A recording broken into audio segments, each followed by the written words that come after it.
are now rocking with the hottest boxing podcast in the land with your host, Coach Malachi Williams. True.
For the thousands in attendance and the millions watching around the world, ladies and gentlemen, let's get ready to rumble!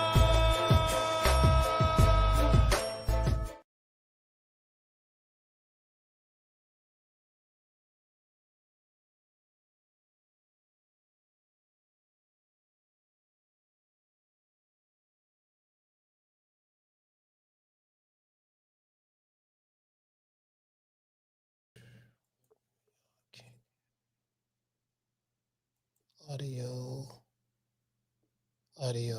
Damn, what the fuck? Can't hear me? I don't think nobody can hear me.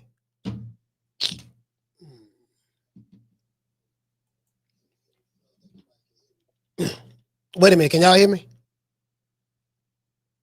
I'm trying to make sure I'm... Wait a minute, can y'all hear me? All right, I think y'all can hear me. All right, hold on. Make sure y'all can hear me. All right, cool. Y'all give me a thumbs up if y'all can hear me. I'm trying to because I can't really. I'm trying to make sure y'all can hear me. That's what I'm trying to do. Shit. Let me see. Y'all give me a thumbs up, then I know. All right. He said audio good. He said I can now. Okay, cool. All right, cool. Yeah, I think my audio was. Yeah, the soundboard. It was reading that the soundboard wasn't connected to the computer. So I was like, damn, what the, I haven't touched anything. You get what I'm saying? So that's why I wasn't sure. But shout out to everybody, man. Happy Friday. Happy Friday, man. We got a boy. Bruh. We got a whole lot of stuff right now, bro. Man, it's a whole lot. I'm finna catch up on some things this weekend, so it's a whole lot going on, boy. Like for real, whole lot of shit going on. I'm looking at this the zone shit. I'm looking at, man, there's so much shit going on right now. Not necessarily just boxing, but just other stuff around boxing. Man, boy, it's a dirty game, boy. But I'm sitting back, me having a bird's eye view of the situation. I kind of already see the stuff, I kind of already see what's going on before it even unfolds, because it's kind of like they be giving you hints and leaving breadcrumbs along the way. Like you see like a trajectory, like which way is it trending, and you can just watch the trends of boxing and see and pretty much put together what the hell going on. You get what I'm saying? So, everything I'm learning now that everything pretty much has trends. I don't even know. Everything have trends. You get what I'm saying? Hey, Big John Doe, what up, though? Shout out to Miss Black Panther. Yeah, we sitting there. Hey, Miss Black Panther. Hey, I'm sitting here. I'm on a diet, so I'm like, yeah, man. I'm kind of like, I had to change my entire diet, bro. I had went and got my blood work done, man. I'm pre-diabetic, got a degenerate disc disease or some shit. I'm like, man, I ain't. You get what I'm saying? Why? Because I was having pain in my neck, kind of like for like a while, like pretty much, cause I think I know where it come from, because I told you I squat heavy, so you put the squat bar, you put that bar on your neck right there, and you know what I mean. So where that bar sit at, that's where I've been. You get what I'm saying? So having those issues. So I was like, man, I got to go see a chiropractor, not a chiropractor, a chiropractic doctor on that shit. Then I'm like, man, god damn. So yeah, so bro, like once I found that shit, I changed my entire diet, like everything. Like I went cold turkey on everything. Like now, I do feel different. I feel like it's been 3 days now. It's been 3. This is 3 or 4 days. It's been 4 days, but I feel different. It's like all that starch and unprocessed sugar started. It's like my body detoxing from that shit. You get what I'm saying? So, anyways, hold on. Let me see y'all. Yeah, anyways, but yeah, man. So we know, we got the Vergil Ortiz and Erickson Lubin fight going down tomorrow night. Bro, you know what? I didn't realize, damn, Lubin, like, Lubin damn near 6 feet tall, because normally when Vergil Ortiz fight, he's normally sometimes the taller fighter, but I'm like, Erickson Lubin is taller than goddamn Vergil Ortiz. I was like, damn, I didn't realize Lubin was that tall. Yeah, I didn't yeah, you get what I'm saying? So yeah, absolutely. I didn't know that Lubin was that tall. I'm like, damn, you know what I mean? Shout out to Chastity. Chastity, what's going on? Yeah, hey, listen, we got to get these. I want to see who y'all got. Y'all got to get on the record today. Whoever liked Ortiz, put it down, say it, and whoever liked Lubin, put it down, say it. You get what I'm saying? Because people all over the place on this. All I know, they got doggone Lubin a huge, but shit, if you really believe in Lubin like that, they got Lubin. Lubin is a huge underdog in this fight. Yeah. Lubin is a huge underdog in this fight. Yeah, so I'm like, man, so I'm gonna drop the phone lines early so people, how we normally do it, and people can call in and stuff like that, and yeah, but I'm like, man, yeah, he a huge underdog in this fight. I'm like, man, they ain't giving him a chance at all. Yeah, hey Rodney. Yeah, listen, they're not giving him a chance at all, bro. Like the odds is some would say the odds is disrespectful. Yeah. Some would say, you get what I'm saying? Some would say that the odds are disrespectful. I saw that smirk. I saw that smirk on Lubin's face. Lubin had a smirk on his face. Like, he had that look on his face like he had a look on his face like he betted money on himself. Babe. Yeah, what's up, baby? Hey, how much we got to savings? We got about $1 million and saved up. Babe, take all the savings and put it on me. Put it on me for the Ortiz fight. Y'all ain't finna do that shit. That's our savings and all that stuff that I can't be doing that shit. Babe, I'm telling you, put it all on me, babe. Babe, put it all on me. And they say Lubin went there talking to his wife, babe, put it all on me, babe. Put it all on me. I'm finna whoop him. I'm finna whoop him. I'm telling you, babe, I'm finna whoop him. Hey, I'm like, man, all right. I say, you know what I'm saying? Hey, Miss Black Panther. All I'm saying, Lubin had a smirk on his face. Now, I don't know what that means. You get what I'm saying? But the man had a smirk on his face. You know what I mean? So I'm just, Big John don't say bet the house on it. Debo Dev at 5. True. Yeah. Bet the house. Yeah, bet the house on that. Debo Dev in 5. There's levels to this. Hey, if you want to listen, if you want to sign that somebody in today's time gonna get their ass kicked. Any more, because all the motherfuckers say that put them us to American fighters. If you want to sign whether that fighter gonna get his ass whooped, I'm just giving you some things to look at. Whichever fighter you hear say, I'm levels above you. There's levels to this. Pick the other guy. True. Yeah, pick the other guy. That nigga finna get his ass whooped. I'm telling you right now, he finna get his ass whooped. Whoever, tell him, we've been seeing this lately. This has been the trend for the past couple of years now. We were talking about trends, right? Listen, this has been the trend for the past couple of years. Since the Crawford-Spence fight. Since the Inoue Cool Boy Steph fight. That was over 2 years ago. This how this shit been trending. The mother will be talking about the levels and the, yeah, dog, you ain't, you know what I mean? My niggas up there saying, dog, you know, there's levels to this. I've been at the top. I've been up at the top. I done been to the mountaintop already. I already know what it's like to be up here. Whoever start talking like that, he finna get his ass whooped. True.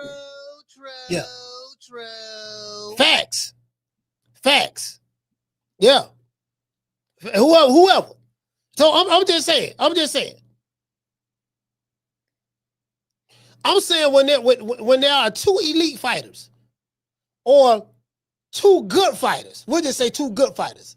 Either two elite fighters or two good fighters or whatever, right? The one who brag, I'm saying in today's time. I ain't talking about the past. I'm talking about in today's time, modern day boxing. The mofo that be talking about that level shit, if they go to talk about, and shout out to Summer. If they go to talk about resumes, yeah, nigga, I fought. Man, I don't even know who you is, man. I don't even know who you is, man. I hear one fighter, Debo Dev. Lord have mercy. Debo Dev is boy, it's like he digging a grave for himself right now. I mean, it's like Debo saying all the cliche stuff that's designed to get your ass whipped. True.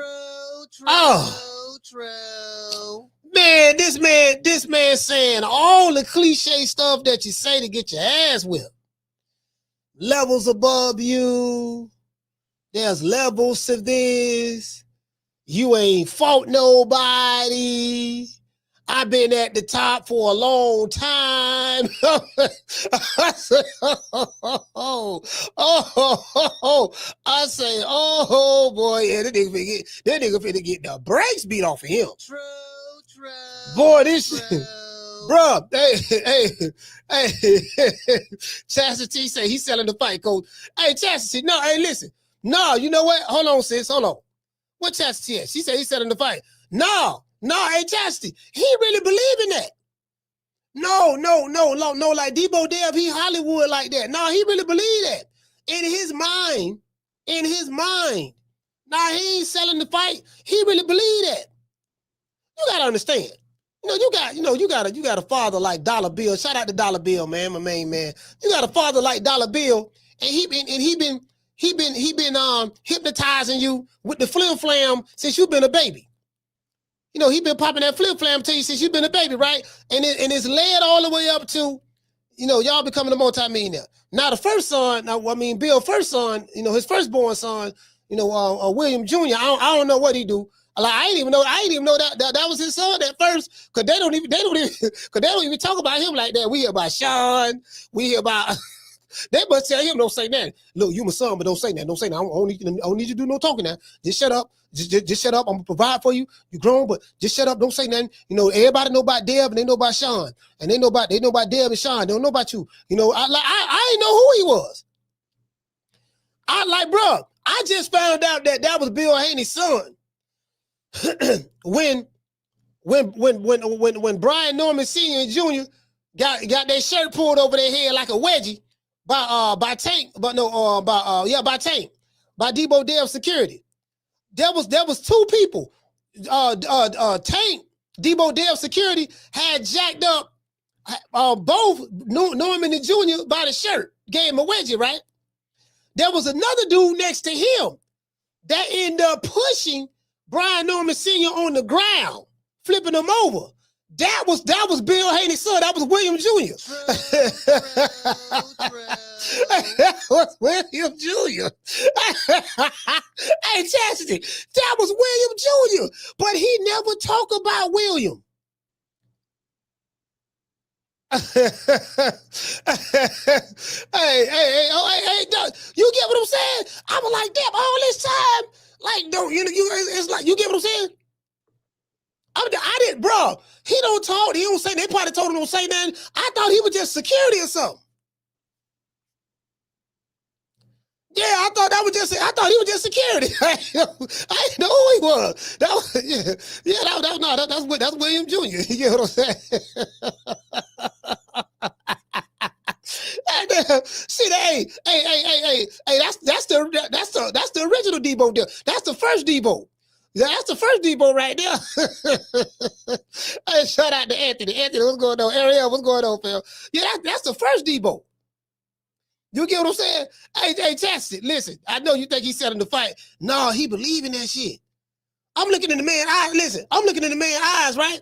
Hey, Mason, I'm looking in the man's eyes. He like, no, he really believe in that shit. Yeah, I'm levels above you. I've been up here for a long time. Really use a bum. I ain't want to say it, but use a bum. He called Brian Norman a bum and everything. I was like, oh, this nigga finna get killed. This bum is taking the easy match. Fight another bum. Oh boy, oh boy. Hey, I like, okay, all right. I see it. Oh my God. Oh my God. Anyway, let's get into the show. Whoo, yeah, boy, this nigga is a rap, boy. Answer the answers, dust the dust. It's gonna be. Hey, what's he say? Hey, Chastity say, Coach, he's supposed to believe it. He's a fighter. But hold on. But I listen. I get what you know.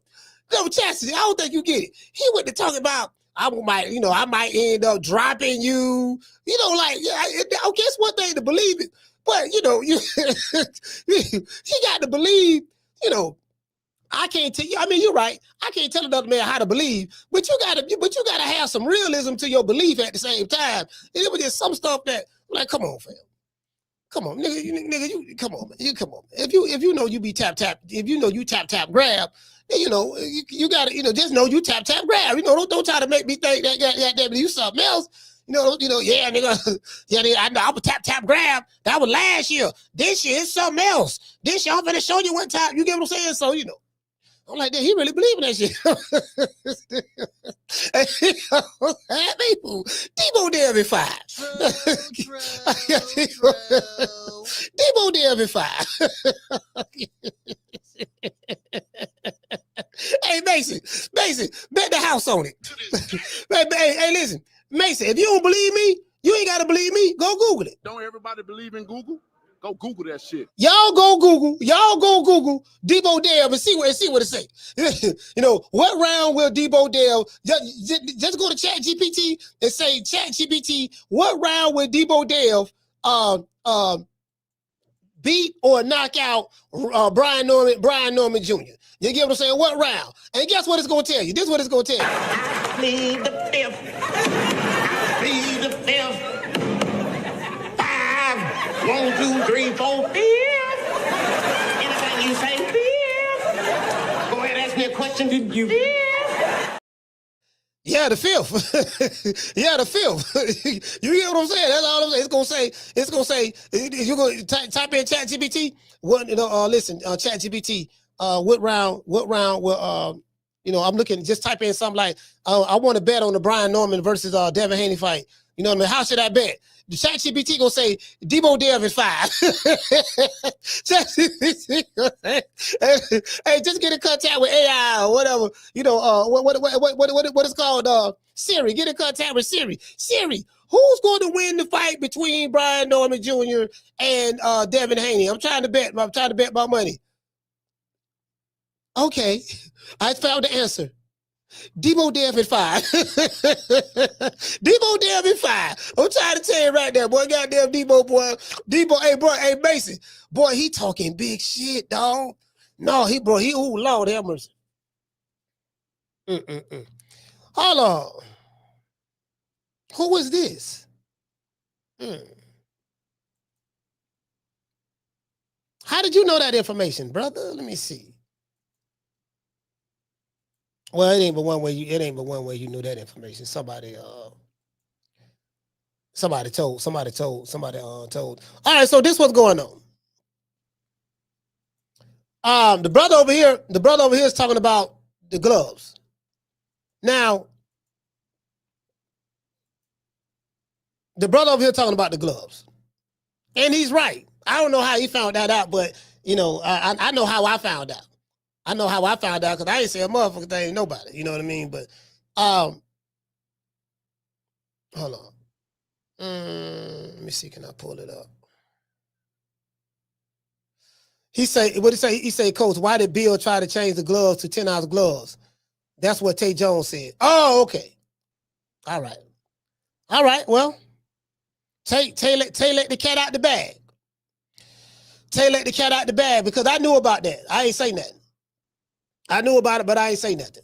You get what I'm saying? Now that Tay Jones let the cat out the bag, you know what I mean? So basically, Bill. Now I told y'all, Bill Haney. Bill is trying to get the, you know, when you fight a championship fight in the welterweight division, they use 8-ounce gloves. That's the regulations. That's the rules, right? Bill Haney, according to Tay Jones, I'm gonna say that, tried to get the gloves changed from 8-ounce gloves to 10-ounce gloves. Even though the contract has already been signed, like this is recent. This is recent, like within the past 3 weeks. This is what's been going on, right? According to Tay Jones. You get what I'm saying? So, you know, I knew about it. I ain't say nothing. I knew about it. I ain't say nothing. You get what I'm saying? But yeah. So Debo Dell, Bill trying to get larger gloves for the fight. He tried to get the bill, you know, twice. He tried to do it twice. You get what I'm saying? According to Tay Jones. According to Tay. Because y'all saying in the chat that Tay Jones said it, so according to Tay Jones. You know what I mean? So, but hey, so Jamie, Debo Dell in 5. Don't everybody believe in Google? Go Google that shit. You dig? You know what I'm talking about. Y'all all know what I'm talking about, man. Yeah. You know, yeah.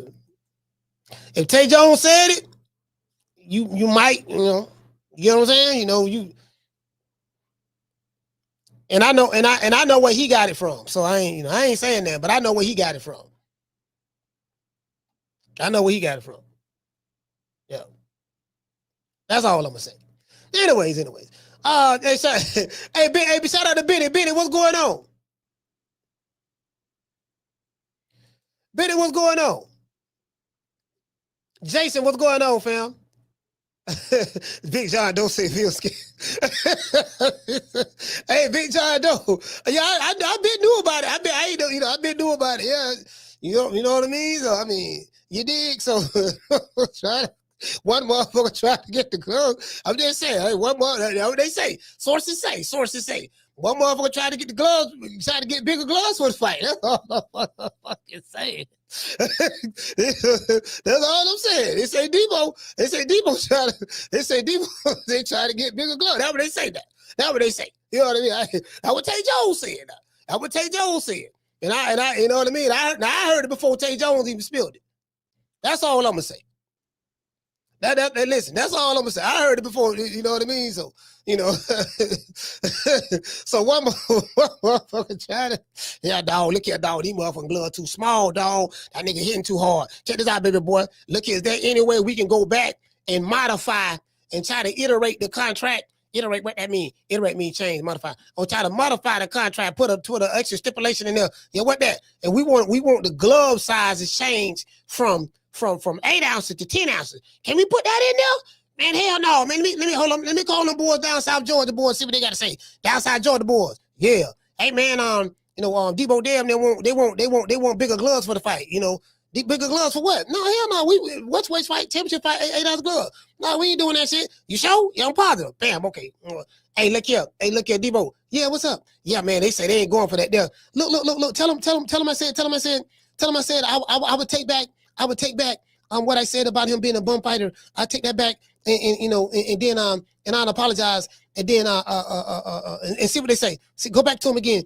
Go back to him. Down South Georgia boys. Yeah. Debo Dale said that he apologized for saying that your son was a bum fighter and that he'll acknowledge your son is good and he'll do an open apology to everybody. But the stipulation here, he want to move up. He want 10 ounce gloves for this fight. No, man, fuck that shit. We ain't with that old pussy ass shit. That nigga talked all that goddamn bullshit. Holler about the levels of the shit. No, nigga, my son cracking. We ain't changing shit. Fuck that 8-ounce glove. I wish we were fighting the 6-ounce glove. Tell that whole ass nigga we ain't doing nothing like that. All right, so dude call back. Debo Dale. Yeah, what's up? Yeah, man. He said, look, man, fuck that. He ain't doing that. You know what I mean? Whole ass nigga. You were talking that motherfucker shit about levels and shit. He finna show you he want to fight a 6-ounce glove. So basically, he said no. Oh, okay. True. That's what they say. That's what they say. Again, as I said before, again, I wasn't there. You get what I'm saying? Hey, I wasn't there. Nigga trying. Hey, I wasn't there. But I'm just saying. I've heard this. I kept it to myself though. I kept it to myself. I ain't saying nothing. You know what I mean? It's a couple. No, I ain't gonna lie. It's a couple of people I said something to, but I know they ain't saying nothing to nobody. So, but so that they my witness. They knew I knew. Well, there's a couple of people I said something to, but they know who they is. I had told 2 people that they kept it to themselves. They ain't say that. They know. So they know I knew. They knew that. So you know. So the people who I told that's in the chat, I think 1 or 2 of them in the chat. The ones I told y'all know that this information is probably true because I told y'all this about a week ago, something like that. That's all I'm saying. So somebody, that's all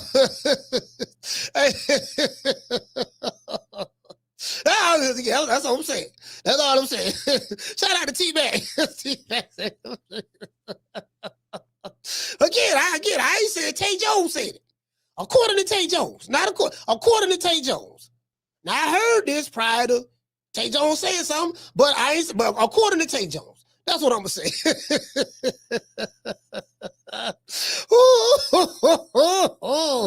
Hey, Amaro, look here, baby boy. Look here. Check this out. We gonna need some 16-ounce gloves, dog. We gonna need some 16 ounces. You feel me? Know what I'm talking about? Yeah, dog. Nigga, you don't talk that shit. No, you don't talk that shit, nigga. No, it's here now. It's here. It's here. No. We ain't doing that. You ain't try to change. You ain't try to change no gloves with Lomachenko.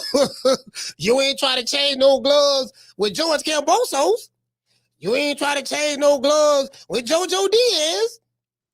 You ain't try to change no gloves with Jose Ramirez. You ain't try to change no gloves with Mojo Jojo. Don't try to change no gloves now. True. Again, according to Tay Jones. According to Tay Jones. Debo did every 5. To this day. Yeah, man, you know what I mean? It is what it is. Anyway, will Erickson Lubin in Vergil Ortiz's perfect record in a massive upset, right? We going live for that fight tomorrow night. I'm telling y'all, it's gonna be crack-a-lacking over here tomorrow night. I can promise you that. It's gonna be crack-a-lacking. You dig? And guess what? We gonna be on that stick icky. The stickiest of the icky. You want to smoke with the old boy Rick James? Yeah, man, you know, it is what it is, man. You know what I mean? I'm driving down the street, top drop, with the top drop back, you know what I mean? With the wind blowing, you know what I mean? Yeah, man, shit, we just chilling in Shangling, fam. We gonna have some fun tomorrow night. You believe that? Anyways, according to most betting websites, Vergil Ortiz is a -900 favorite to beat massive underdog Erickson Lubin tomorrow night in Fort Worth, Texas. They fight in Fort Worth, right? In Fort Worth, Texas. Now, many fans who've called the show, some of them believe that Lubin is a live dog. Like we got my main man, Coach Eddie. Coach Eddie said, man, Coach, man, Lubin a live dog in this fight. Like, okay, cool. You know what I mean? A couple of people say, yeah, man, I got Lubin for the upset. Man, they sleeping on Lubin, this and that. So I'm starting to hear a lot more people come out saying that. Yeah, man, Lubin. So I'm like, okay, cool. They might motherfucking shit. Motherfucker like Lubin like that. And I'm looking at the betting odds on it. Did you get what I'm saying? I'm looking at the betting odds. I'm like, okay, all right, cool. So anyways, Ortiz has a lot to prove to many fans. Lubin is a seasoned veteran who has been in the ring with Jermell, Charlo, and Sebastian Fundora, 2 of the top guys at 154. Like, when he fought him, he fought him at the, you know what I mean? So Lubin, he don't got knocked out twice. He don't been stopped twice, but he got stopped by some hell of a motherfucker. He don't duck no smoke, and he tough and he durable. You get what I'm saying? So, I can definitely see this being a dog fight tomorrow night, to be honest. I can see this being a dog fight tomorrow night, to be honest. You get what I'm saying? So But anyways, as I said before, many fans have called the show and said that, hey, man, Lubin is a live dog in this fight. Now, Ortiz has a lot to prove, to a lot of fans as well. As I said before, I do believe that Oscar Dela Hoya thinks that Lubin is a battle-tested vet, but he's washed up. You know what I mean? So you got to understand, it's a win-win situation. Like, okay, we're going to take somebody like an Erickson Lubin. He's big, he's strong, he's 30 years old. But some people look at Lubin as like he don't been in too many wars and all that stuff there. And he's always seemed like he in some hard fights, some tough fights. Now, I think that will probably help Lubin a lot in this fight. Because he got experience in there having those tough fights. Not only the ones he lost, but the ones he won as well. So, do you get what I'm saying? He won't be overwhelmed by the moment. So, but I'm thinking Oscar Dela Hoya is probably saying, yeah, the Lubin got a big enough name where you could say, well, look at Vergil's resume, and he beat this guy, and Vergil got better names than some of these guys on his resume. He do, and yeah, look what he did to him, and yada yada. So it's a possibility that this can work for Oscar Dela Hoya, or it can kind of backfire. It just depends on what Lubin show up tomorrow night. Did you get what I'm saying? So, if Lubin pull off this upset, it would pretty much send shockwaves throughout boxing, especially in America, especially with the Jaron Boots Ennis fight looming overhead for Vergil Ortiz. Now, today is prediction day, so I want everyone to call in and just give me your prediction, man. Or you can send it via Super Chat or Cash App. Today's show was sponsored by Foster's Barbershop. If you are in the city of Tampa, download the app Booksy. That's BOOKSY. Foster's Barbershop is located right here below, 1923 West Main Street, West Tampa, Florida, 33607. Let them know that Coach Malachi sent you, and you will receive a 10% discount. Let's give our sponsor, Foster, a round of applause.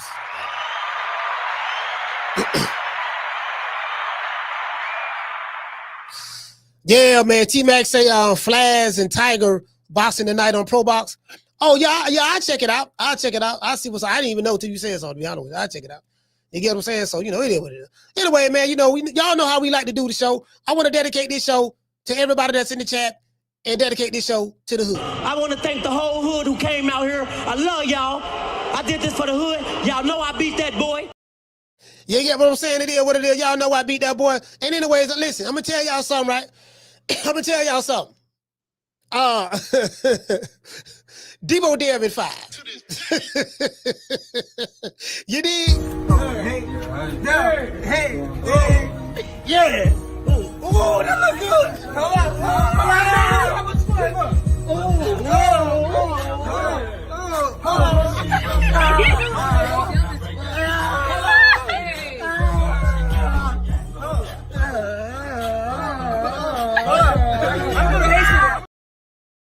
Yeah, I had to interview Tiger Johnson. I interviewed Tiger in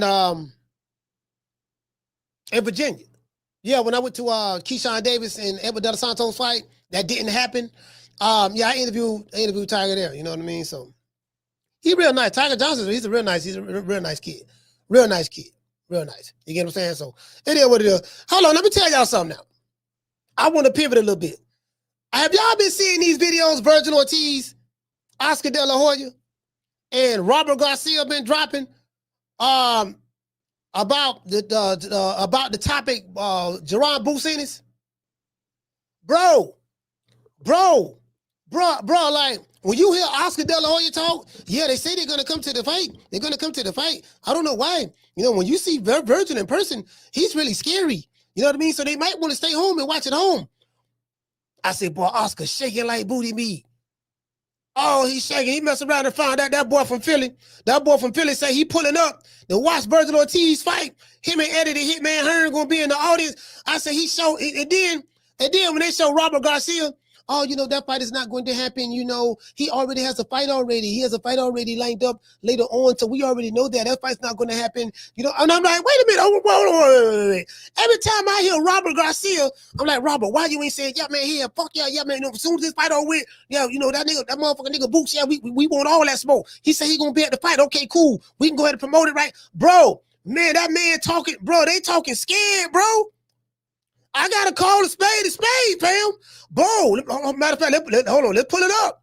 Let's pull it up. Now let's pull out them receipts. Yeah, boy. I'm trying to tell you, boy. Yeah, Vergil Ortiz face look real skinny right here, boy. Damn. Shit, hold on. Y'all see this shit? This nigga look like Skeletor right here. That's his weight cut for 154.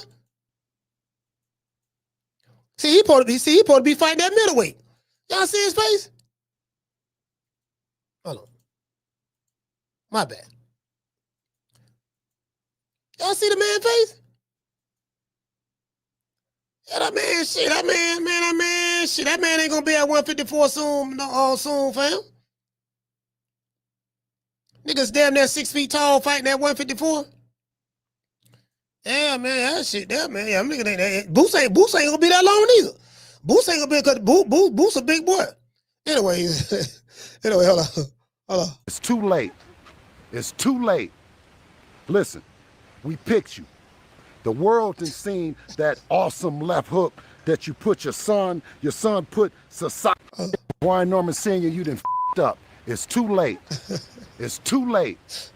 Listen, we picked you. The world has seen that awesome left hook that you put your son put Sasaki in the hospital. We know about it. I saw it. And I went out to talk to Team Sasaki. And I heard what they said. They said Brian Norman Jr. has the left hook from hell.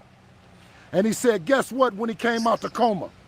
He said Brian Norman Jr. can fight like hell, but he better not face Devin Haney.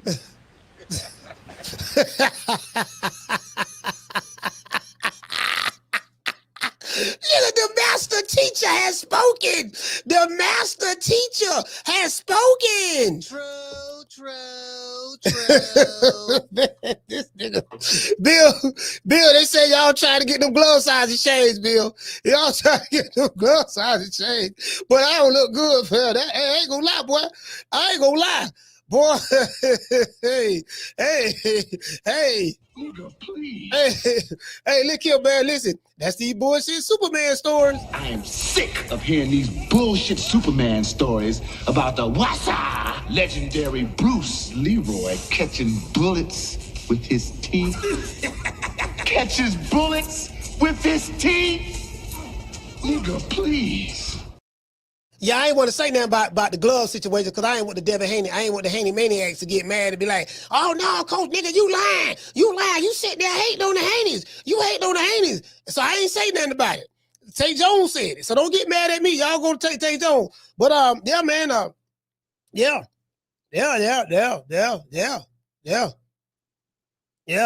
for real, bro. Like, hey, those are facts. Those are facts, fam. Like, I'm dead ass. Bro, when I say facts, I'm talking about they facts. They tried to do that shit, bro, twice. For real. For real, bro. I found out as soon as it happened. Yeah, I found out as soon as it happened, bro. I'm dead ass here. You know what I mean? So, again, you know what I mean? But I ain't said it. Tay Jones said it. I ain't said Tay Jones said it. You get what I'm saying? Again, I can't, I wasn't there. I wasn't there, but, it is what it is. Hold on.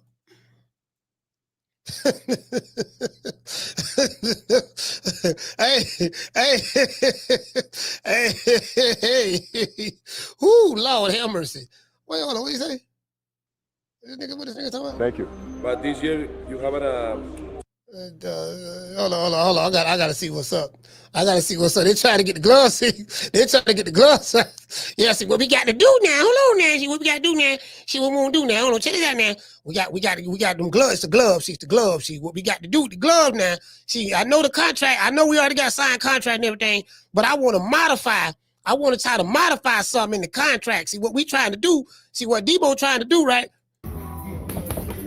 We need, you know what I mean? We need some 16 ounces. You know what I mean? We sneak that in there. We need some 16 ounces. You know what I mean? Do you want 16? And we can do that. We got to get in contact. We got to get in contact. No, for what? You ain't got to say that. Just why you got to call him? No. We got to call him because, we signed contract, brother. So, You know, alhamdulillah. But so what we gonna do? We gonna get in contact with the party. We got to be transparent. Transparent. What that is? What word that is? You know, transparent. You know what that means. They call. Down South Georgia boys. Yeah. I had to be special with Chris from Debo. What that nigga want? He said that he want to change the glove size to 16 ounces. Hell no. That's double the size. That's double the fight weight size. No, we fight an 8-ounce glove. Why you trying to double it? He said, you know what I mean? I'm like, man, like, hey, man, look, man, hey, don't get mad at me. Don't shoot. Look, man, don't get mad at me, dog. That's all. Don't get mad. I ain't do it, dog. I ain't do it, man. Y'all get mad at Tay Jones. Take that hate. Take that hate over there. I ain't, you know. That's what I heard. That's what I heard. You know what I mean? So, yeah. That's what a little birdie told me. You get what I mean? Little Tweety bird. Boy, that go doggone Lubin, boy. Lubin, okay. Lubin the doggone Ortiz. Look at Oscar Dela Hoya. Ooh, look at Oscar. Look at Oscar. Okay, y'all. Look at that gentleman shaking hand. You see what I'm saying? For the You see what I'm saying? I like that. Interim World Superweight Championship live November 8th in the heart of Texas. Fort Worth, the Dickies Arena. Make some noise, everybody. Is it Vergil Ortiz or Erickson Lubin? No, you know what? Let me tell you something about Texas. In Texas, they love going to fights. Like those local fights, like the Red Owl and stuff like that. Anytime, like, especially you got a promoter who did a good job in promoting it, letting everybody know in the area where, they show up. Right here in Florida too. We show up too. Like you see how when Pro Box fight right here, fought in Plant City, we show up. It be, the venues don't be that big, so it's easier to make them. It's easier to pack them out. You know what I mean? But it's a nice vibe. Like I kind of like going to those fights a lot better sometimes than maybe going to a big major fight. If that makes sense. You know what I mean? Of course the big major fight is, you want to go for the experience and stuff like that, but I love that. But I know there's a level of I don't know, intimacy when you go to like the local fights. It's kind of like, you know what I mean? Everybody coming out, it be couples, husband and wife couples, boyfriend and girlfriend couples, they come out, you know what I mean? Want to watch the fight because women like watching boxing too. You see what I'm saying? So shit, yeah, for real though.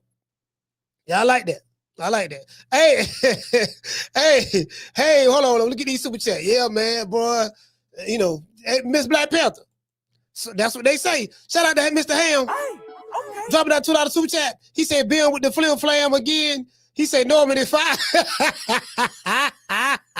hey, shout out to Flex. Hey, okay. Dropping that quarter over. Bam, done with your boy. Hey, Leroy.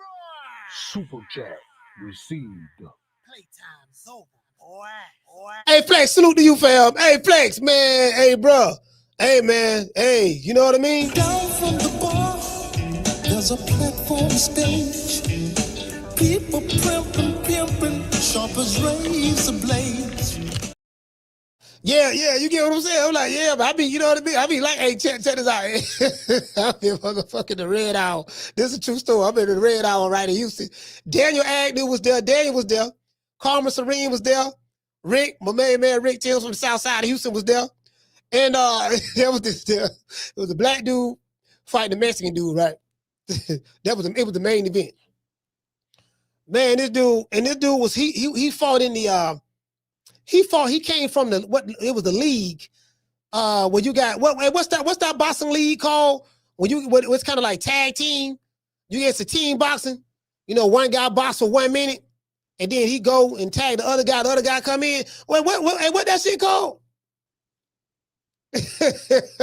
what is called? The tag team boxing or something, right? So he came from that league. Mexican dude had a lot of heart. I ain't gonna lie, he had a lot of heart, but he just ain't had the skills, right? He ain't had the skills. He had a team comeback league. Yeah, that's what it is, team comeback league. So the fighter who the black dude who was the head, one of the headline, he the headliner, he came in fought. That's what it was, right? Man, this Mexican dude was getting the brakes beat off of him. Not the brakes, but he was just, it was just a skill gap. Like, it was really levels to this in this fight. He like, man, this dude, but guess what? The crowd was quiet. But every time he landed one punch, boom, the crowd was, hey, ooh, you know what I mean? Every time he landed a punch, bro, like he getting hit 10 times to 1. The 10 times he get hit, everybody quiet. As soon as he land 1 punch, it's an uproar in there. True. Man, that shit was so funny, dog. I'm laughing. I'm sitting there next to Rick. I said, Rick, what they cheering for? What they cheering for, bro? What they cheering for? The man is clearly, you know what I mean? Like, this man ain't landing. No, he landed 1 or 2 punches per round. The other guy landed about 15, 20 punches per round.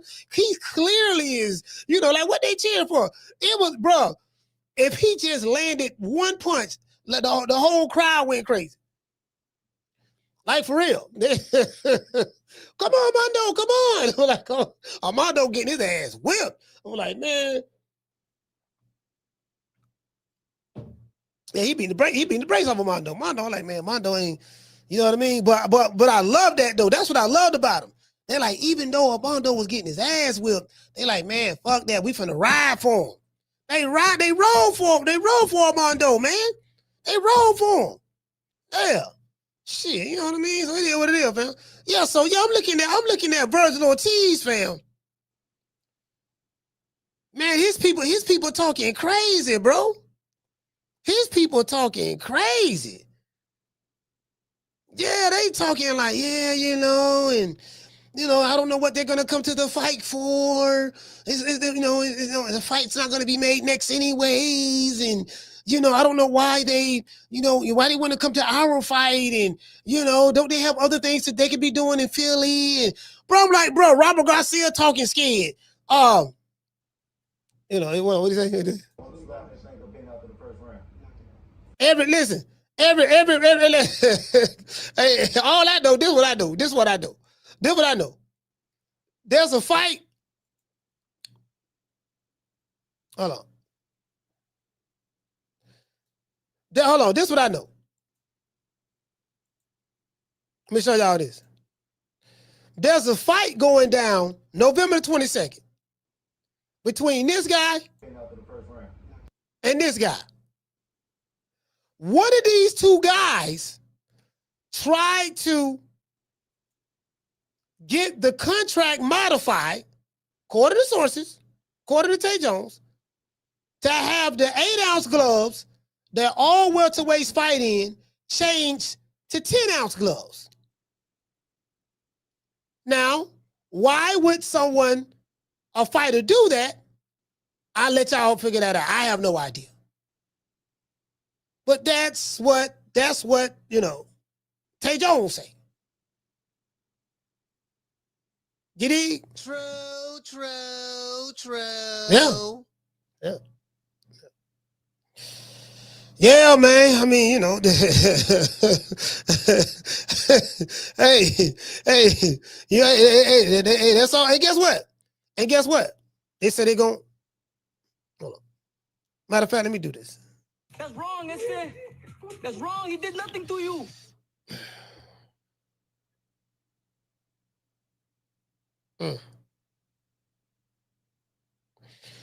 Yeah, man.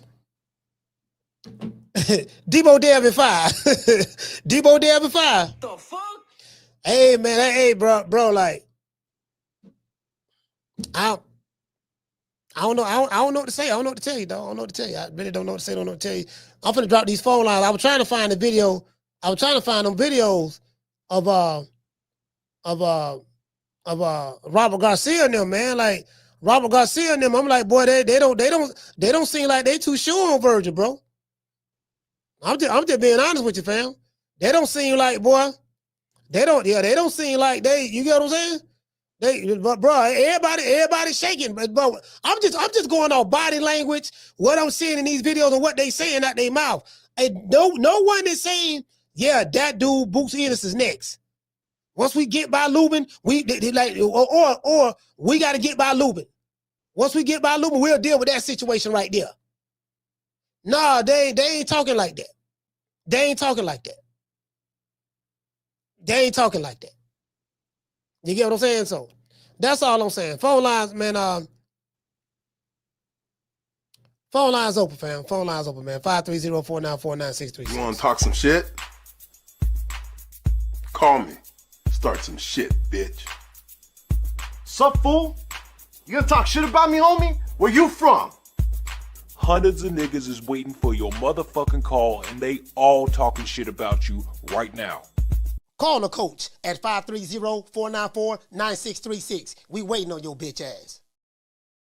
Yeah, man. Hold on. I had to get my damn paper. I'm like, yeah, man. Yeah, I'm talking. You know what I mean? I'm hearing all this goddamn.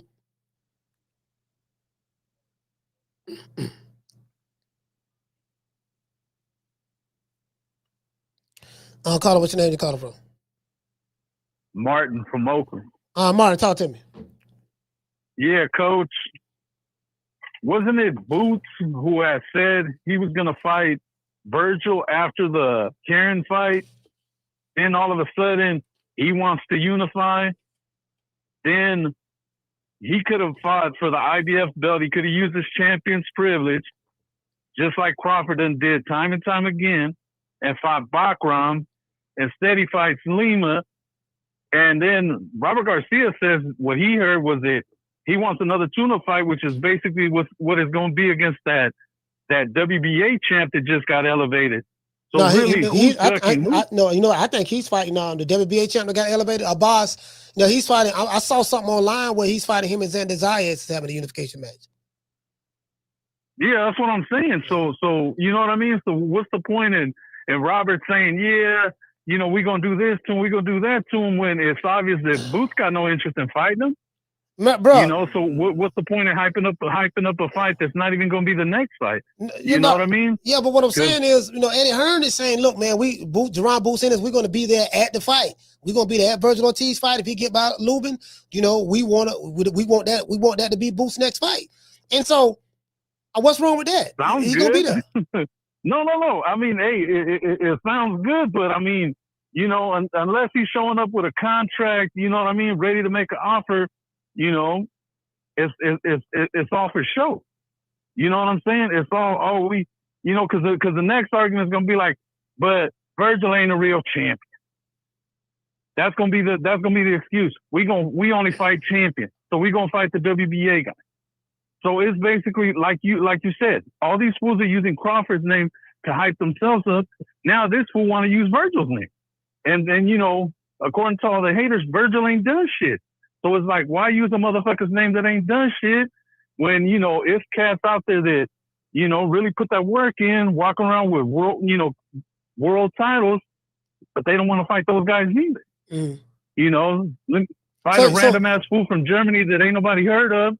Like that's gonna move the needle. So you saying you saying you think it's just a show, just like a PR stunt what Eddie's doing. That's all it is. That's all it is, because they could have just as easily made the fight this time. They could have easily made the fight last time. You know what I mean? And at no point has Boots or anybody else legitimately said, I'm not fighting nobody until I fight this dude, and then I'll go do whatever I got to do. You know what I mean? So if he shows up, if Boots is showing up at the fight, I mean, that's an indication that he really want to fight Vergil Ortiz. I'm showing up at your fight, dog. I'm here. If you win, look, what's up? Let's let the world know, Not really, unless he's showing up with his boxing gloves and his trunks ready to jump in that ring. You can watch the fight anywhere. Don't mean you're gonna fight the man. Just means you want to get you want to get some TV time. You want to get some face time. Both you guys fight for the zone. So you're gonna watch the fight regardless. You might as well watch it there and get some free promotion. That's all that is. All right. Well, shout out to Martin, man. Old Town stand up. All right. Well, I'm just, all I'm saying is, if the man showing up at your house, you get what I'm saying. Now, again, he might not get by Lubin. I don't know, because he might not get by Lubin. Lubin coming with that hammer. Lubin come with that hammer.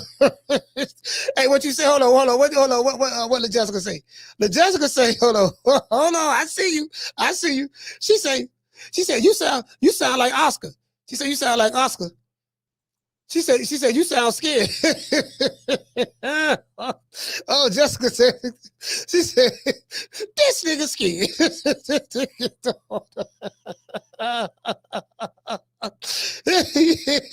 Jessica with that bullshit. Yeah, dog, where he coming? Hey, Mark said, yeah, man, what he showed up at the fight for? You see what I'm saying? Yeah, man, you wait, what? You know what I'm talking about? Why he showed up at my Hey, shout out to man, I ain't seen you in the day. Shout out to the boxing dog. He said, dude, a little slow. He said, dude showing up to the fight. Has this clown ever seen Canelo show up at a David fight? No, it's rare people show up to someone fight and don't want to fight. And you know what, Boston Don, now you know that's how they did it back in the day now. Hey, that's how they did it back in the day. Carla, hold on. Motherfucker, hey, you know shit, motherfucker like James Tony will pull up, Roy will pull up, hold on, there's a whole bunch of motherfuckers pull up, a whole bunch of Sugar Ray will pull up, Hagler will pull up, Tommy the Hitman Hearns will pull up, motherfucker will be right at your fight, watch it. Yeah, dog, I'm sitting there watching you, dog, but you better motherfucker win, dog. I'm telling you, soon you whoop that nigga here, dog, I'm beating the brakes off of you. Let's see, you get what I'm saying? They did that back in the day. Carla, what's your name? You calling from? Carla, what's your name? Where you calling from? Marysville, California. What's your name? Sosa Baby. All right.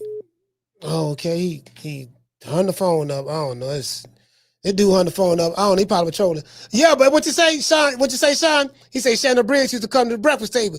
Hey, look, I eat what you eat, champ. I eat what you eat. Amaro say, shake it like booty meat.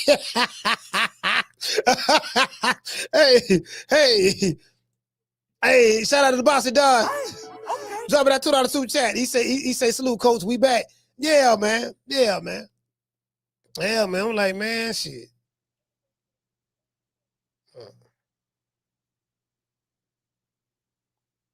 Hold on. Damn. Yeah, man. Carla, what's your name? Where you calling from?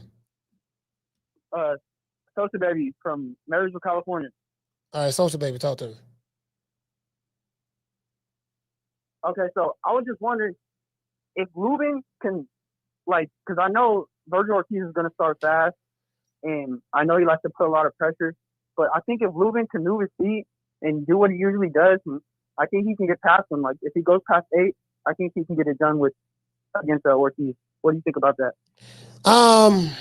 Yeah, I mean, I see what you're saying. Basically, if he can get him past a certain round, because Vergil Ortiz they're really not that too far apart. It seemed like Lubin is a lot older than Vergil Ortiz, but he's only 30 years old, and I think Vergil Ortiz is 28. So, yeah, I mean, I'm anxious to see what the strategy is. Lubin should be able to do that. I'm gonna tell you why. He has a 4.5-inch arm reach. Okay. So he might can pull that off because he definitely got the longer arms. Yeah, and we've seen Lubin, bully guys in camps before, like Berlanga and guys like that. So he's been with bigger guys before. So I'm just wondering if his chin can hold up with all that pressure, all that output that Ortiz puts up with the volume punches. Yeah, we'll see. We're gonna find out. Because one thing about Vergil Ortiz, when he swing, he throw a lot of fastballs. So when he swing, you can see his punches coming. You know what I mean? To be honest with you, because he kind of telegraph and stuff, but everything he throw is hard. So no Diddy. But shout out to you, Sosa Baby. Salute, fam. Yeah. You get what I'm saying? So. Hey, yeah, dog. See, why you won't come to my fight, dog? What you want to come to my fight for? Like someone like a Shannon Briggs. I eat what you eat. I eat what you eat, champ. I eat what you eat. I drink water when you drink water, champ. What do you want? What you want, sir? I want what he eating. What he eating? I want what he want. Whatever he want, that's what I want. Sticking his hand in the plate. I'm like, yeah, man. The man. Listen, me personally, I like that. I like the fat Boots pulling up at the fight. Yeah, that's how they did it. Yeah, you get what I'm saying? He pulling up at the fight. You know what I mean? So I'm like, yeah, shit. Cause I guess what? I ain't got to criticize Boots no more. Yeah, man. Yeah, man. No, yeah, man. Y'all, you and Vergil Ortiz, y'all don't even want to fight each other. I'm thinking both sides scared. Now, goddamn Boots, they say he pulling up. So I like that. Carter, what's your name? You calling from? What up, Coach? It's Roach from Houston. Roach from Houston, talk to me. Man, Hey, Coach, I need a video for me. If it ain't too much for you. What's that? You know that video that you caught of them two dogs barking at each other with the gate? Oh, yeah, I got the it. Gate open, them don't bark no more? Yeah, I got it, yeah. Hey, at this point, that's Boots and Vergil Ortiz. I'm tired of hearing about both of them motherfuckers because neither one of them motherfuckers want to fight each other, bro. Man, all I know, I'm hearing Oscar. Yeah, I don't know. I don't know why you want to come here and see Vergil fight. Watching Vergil is a bad idea because he's a bad man and all that stuff there. I'm like, what, bro? Like that's crazy. Like what does that even mean? Yeah, the shit mean duck talk to me. Yeah, that's what it sound like to me. It sound like Oscar. That's what it sound like to me. So yeah.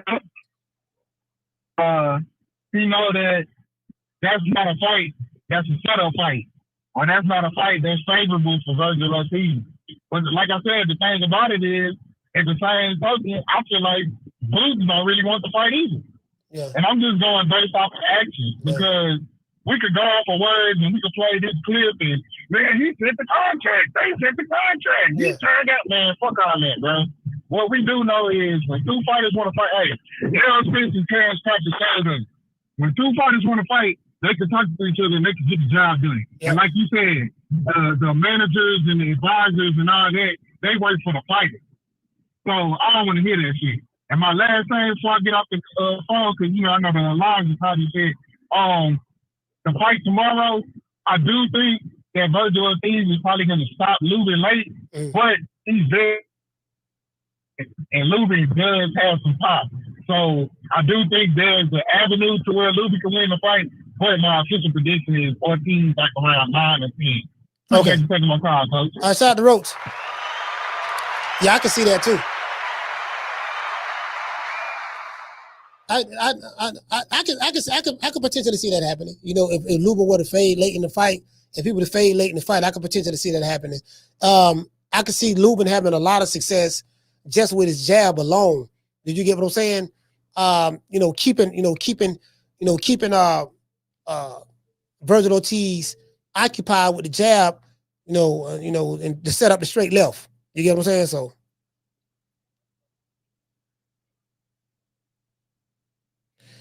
I mean, this fight is all the bad money going on Ortiz. So, but this fight, I think this fight gonna be a good fight for him for real. I'll call him. What's your name? You calling from? It's Coach Eddie from ATL. Coach Eddie, talk to me. Yeah, Lubin in 5, Coach. I got Lubin in 5. It's the hammer, baby. You already know. The hammer. Slick black fighter. Hey, man, the hammer. He's a Florida boy. I'm a slick black fighter. He's a Florida boy. He's a Florida boy, that facts. I'm going to tell you like this.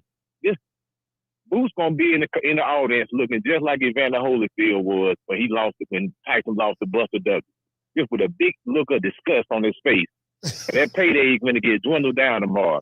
The hammer ain't coming to play. The hammer tired of everybody writing him off. Talking about he a gatekeeper. Talking about he this, that, and the third. They looking past the hammer like he ain't a nobody. This ain't no picture frame hammer. This a sledgehammer. Yeah, like, this ain't no hammer that you hang pictures with. This man bringing the sledgehammer. And Ortiz, hey, this the hammer, man. What's wrong with him, Coach? Hey, what's wrong with him? I don't know, man. I know. I'm just saying, man. The slick black fighter, we been on a tear here lately. We on the comeback. 2024 was a bad year for us. I ain't gonna lie. But we back on track now, though.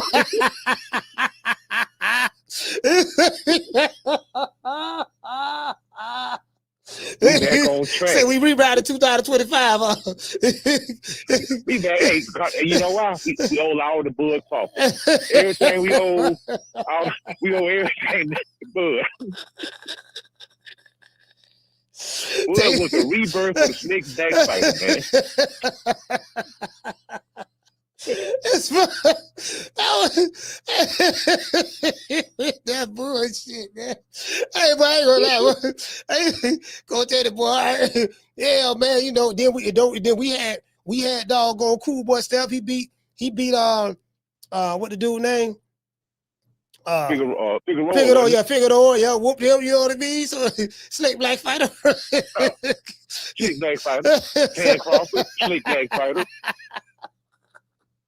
You know, we 2-0 right there. We own it. So we count on Lubin. We count on Lubin now. So we need Lubin to come through. We got to bring it home. We need Lubin to come through. We need the hammer to come through. I ain't got no any hammer. I got MC hammer. I'm breaking the MC hammer, goddammit. Shit. Hey, Lubin ain't playing with this guy, man. I can tell you how Lubin's looking, man. Lubin coming to put their work in, man. I'm telling you, man. Lubin ain't finna come in there and play the radio, dog. That man back up against the wall, coach. What, Coach Eddie, you funny to the ball. I'm being serious, man. I ain't playing. I'm being serious, man. I'm with the hammer, dog. Hey, man. Hey, it's hammer time, coach. Hey, Debo Dale at 5. Facts. Hey, hold on, hey, Coach Eddie. I ain't lying. I seen pictures of Debo. Debo jacked up. I ain't gonna lie now. He cut up now. Did you hear from Tay Jones that Debo Dale's team tried to get the gloves for the fight changed from 8 ounces to 10 ounces twice? Yeah. Wow. Well, I got an explanation, but I did hear that. Yeah. Debo Dale was doing that on the sake of Brian Norman because he didn't want to hit him with all that new power that he got. So he was really looking out for Brian Norman about going up to the larger glove. So he was just trying to do him a favor. That's all. He was trying to do Brian Norman a favor. You know, so you know, that's crazy work though. I ain't know he did all that. That's crazy. Hey, boy. He might be shaking though. He might be a little shaky though. But I ain't never heard nobody try to do that. I ain't like, yeah, I done heard a lot of stuff, but that's a new one. That's a new one. That's Debo Dale. He the ace guy. So when you the ace guy, you know, you make all the rules, you dictate the terms. Like I guess he think he the ace guy, but at the end of the day, I got Debo Dale for 5. All right, shout out to Coach Eddie, ATL. That's Luke. Yes, sir. Hey, Black Dupe said that's not even. We said that's not even real. Nah, that's nah. I didn't again. Yeah, no. It's pretty much as real as it gonna get. Shout out to Jason Phillips. He said Brian Norman at 3. I got the Debo Dale at 5.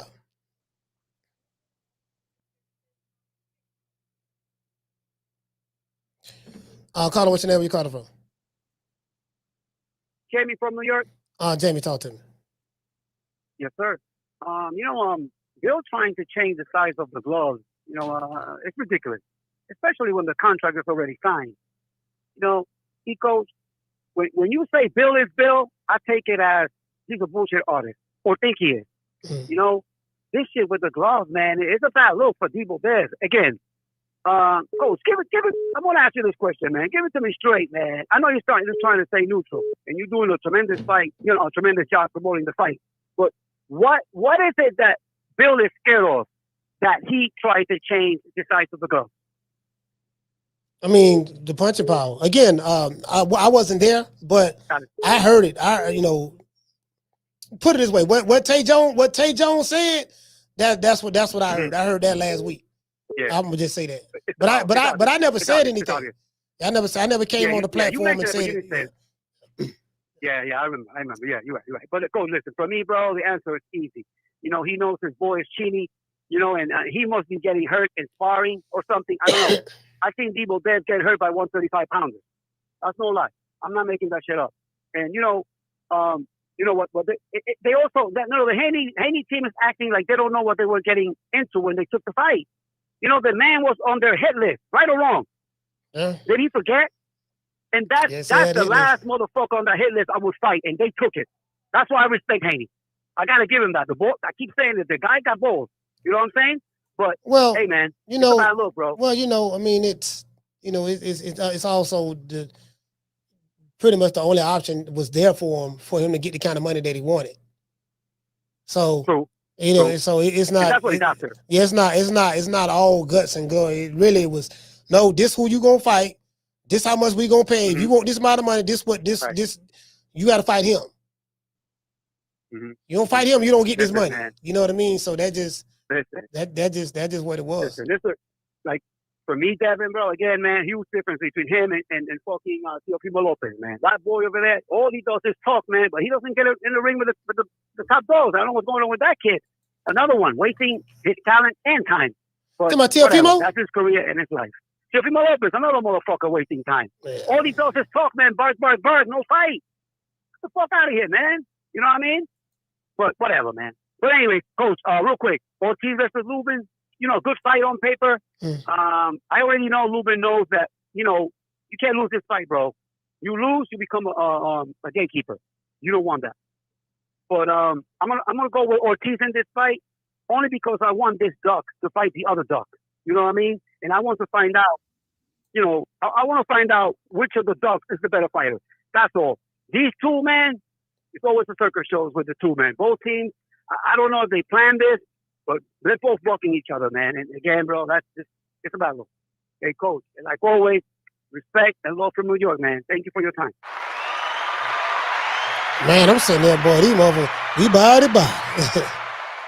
I'm sitting there looking at this. I'm sitting there looking at this over here. What are you talking about? You recording? See, now this is what's wrong with the box again. We talking about fighting. He's over here showing me some fashion outfits, man. I don't care about what this man. Look at me, man. I got a $5 tee. You know what I'm saying? The world is yours. Pants, got some forces on. That's all you need, man. I'm telling y'all, the boxing game tough. We over here talking about fashion. Talk about fashion, man. We talking about fashion. Y'all seen these outfits? Come and rate them things. Man, I ain't finna rate no outfits, man. I don't care about no outfit, brother. Hey, you see what I'm saying? These niggas talking about outfits. I got diamonds in my teepees. Yeah, you know, baguettes, Pave bracelets. Yeah, okay, I told you. Carla, hold on. What I told y'all. You got a Maserati. Beautiful, shiny, fast. Women love it. Coming up against a 1972 deuce and a quarter. It ain't flashy. It ain't shiny. You know, it don't look like much. Debo Devin 5. True. Carla, what's your name? Where you calling from? Yeah, CJ from the 504, Coach. CJ, talk to me. What's going on with you, man? Now, Coach, you seem like a critical thinker, right? I'm a man as well that likes to expand my train of thought. You know, I like to look past the trees in the forest. You understand what I'm saying? Now follow me, Coach.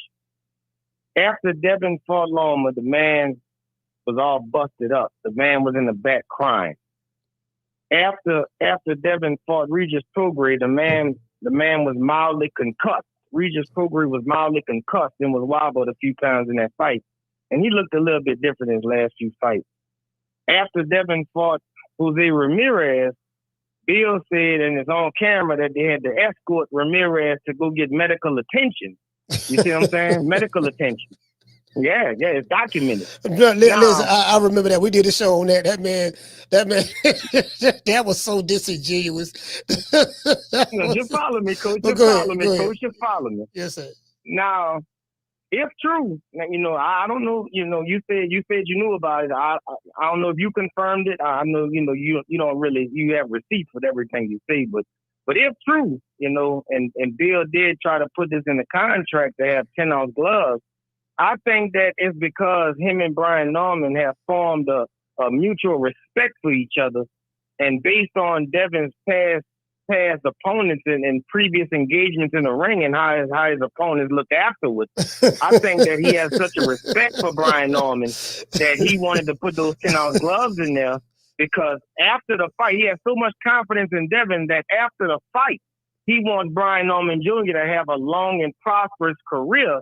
You understand what I'm saying? After what Devin Haney does inside this ring, because we've seen Devin move and groove. We've seen how this boy looking on these videos and clips. Hey, Do you see how cut up Devin Haney been looking recently, Coach? Cut up. The man is putting in that work. The boy hitting pads and the shit sounding off in my headphones, man. I had to check the volume in my headphones to see if I was watching the right shit, man. I said that boy hitting that damn hard now. Devin Haney is squatting. Devin Haney is sitting down on his punches. Devin Haney is hitting with left, right, 3s and 4s. We gonna see the best Devin Haney we ever seen on November 22nd. And I don't want nobody in the chat after the fight. I don't want nobody to turn on Brian Norman Jr. I want everybody to still show the man respect because we going to see the best Devin Haney we've ever seen. I don't want no disloyalty. I want everybody to still root for that, man. I want Brian Norman Sr. right back on your show. I want him to keep calling in, and I want him to keep following True Media Podcast. Because Devin Haney's stepping, man. Appreciate the call, Coach. Yes, sir, man. Shout out to CJ, man. CJ with a 504. Y'all heard what CJ said. Debo Dev in 5. Debo Dev in 5. You heard what he said. And he said it with his chest. That's what I'm talking about. I'm here to throw hands, and that's it. Throw hands and make bands. It's the one and only Digo Double G. Swipe through all of them. Okay. Yeah. 1, 2, 3, 4. Yeah. So they want him to rate Devin Haney's outfits. Bro, this rate his outfit. Hold on, I want you to see now. This outfit right here came from Gucci. See, Dale got the Gucci outfit on this one. And then he got the diamond toofies right here in the back on the right side. Then this outfit right here, this Versace. He got the Versace on. Then he got the pave bracelet with the diamond toofies all together right there. You get what I'm saying? And on that side, so what, bro? You see what I'm saying? A Maserati versus the 1972 Deuce. A Maserati versus the 1974 Chevrolet Impala. One look pretty, shiny, flashy, you get what I'm saying? Shine bright like a diamond, all that there, right? The other dude got some old dust-ass overalls on, t-shirt, up under it, oil stains on the pants, oil stains on his fingernails, got a little dirt on the side of his face, you know what I mean? With some goddamn steel-toe work boots. You get what I'm saying? So, listen, it is what it is, fam. It is what it is. It's 4. It was 4 of them. Mm-hmm. You recording? See, now this is what's wrong with the boxing game. We talking about fighting. He's over here showing me some fashion outfits, man. He showed the nigga fashion outfits. I'm gonna say that one. We might do a show on that one. nigga around this bitch. Yeah, dog. See, check it out, dog. See, yo, in the last week, low-key these creepy cartoon videos Hey, listen, that's why Agent Brother started getting his ass whooped. He coming to the ring, looking, dancing and shit. Rich homie Quan. He had dog going what the other dude named French Montana. Had French Montana bring him to the ring looking all fly. I said, yeah, you can tell. Listen, when you see a nigga, hey, this, that's another thing too. That's another thing. You can tell when motherfucker get ass whooped too. He looking too pretty when he come to the ring. Hey, Tila, you already know. Looking too pretty coming to the ring. Yeah, this nigga looking too cute, man. This nigga, he in the bag. What you think I should wear, dog? Now, you can do that when you got a tomato can. You got a tomato can, ain't no way that can gonna win. You can do that. But when you got somebody that's on an even playing field from a skill set standpoint, you can't be doing that shit. So if you see a motherfucker doing that, you already know, yeah, this nigga here, man.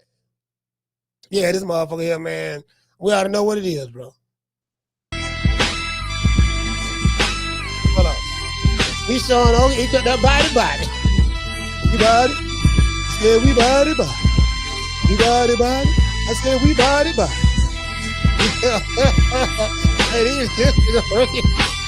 Hey, he doing that old school country workout. You notice, Debo Dev got the best training facilities and money can buy.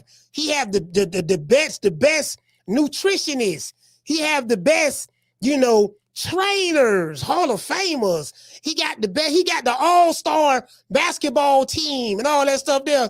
And then Norman Jr., he just, he doing it the old-fashioned way, climbing, chopping trees, doing old pull-ups from a tree branch, doing push-ups in the woods,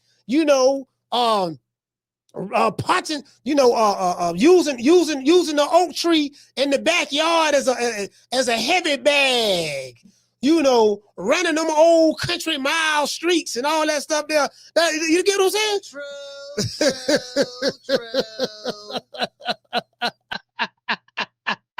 Hey, you know what I'm saying? That's all I'm saying there.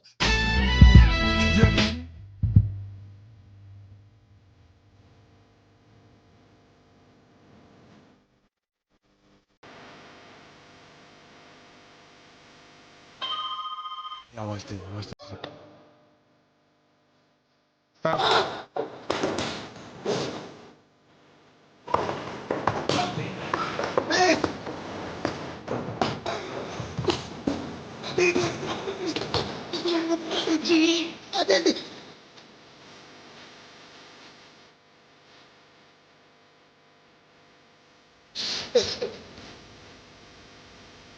What now? Big mouth. Hey, bro, Debo Derby fine. True.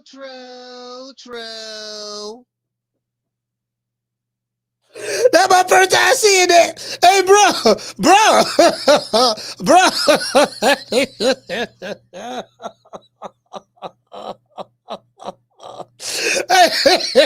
Oh, shit. Bro. Bro, this nigga here, that old country, that's that old, no, y'all know, that's all I want to talk about. You know what I mean? We got that Pastor Troy boy. He ready to go to war. Carter, what's your name? Where you calling from? Big John Doe from Michigan. Big John, talk to me. Coach, so we got Lubin and Vergil. I don't really care who wins that fight. I'm picking Lubin just because I might put a little money on it because it's worth it. Man, what the fuck is wrong with Bill Haney, bro? He's trying to change the glove sizes. Yeah, he's making Brian Norman Jr. more and more right by the day. And all that shit, I just thought Brian Norman was capping. All these months Brian Norman Sr. been talking. It's I just thought he was trying to build his son up, build the fight up. Now Bill Haney's starting to make all this shit come true, man. Bill Haney, I'm standing here holding the line. Bill Haney's making me look bad. Man, I can't really say much about it because I already knew about it. You know what I mean? I ain't say nothing, but somebody else said it. Tay Jones, and I know where he, you know what I mean? I know where he got it from. So I'm like, yeah, I already heard about that. Yeah, twice. Tried to do it twice. Yeah. They ain't never fighting. There's never been they've never fought no gloves other than 8-ounce gloves, right? That's what you're saying? Yeah, that's 8-ounce gloves. Yeah, welterweights fight at 8-ounce gloves. Yeah. So who the hell fights in 10? Smaller weight classes? Heavyweights, nah. The bigger weight classes. The bigger weight classes? Yeah, the bigger weight classes, yeah. Oh, okay. Yeah, well, shout out to the chat. Shout out to you, Coach. Good show as always. That's my call. Salute. Yes, sir. Shout out to Big John Doe.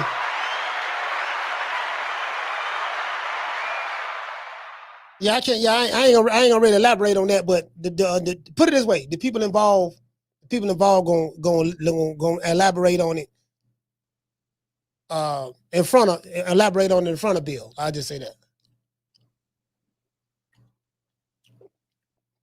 And say, call me a liar on it. Say I'm lying. and then show the receipts. So that's all. Anyway,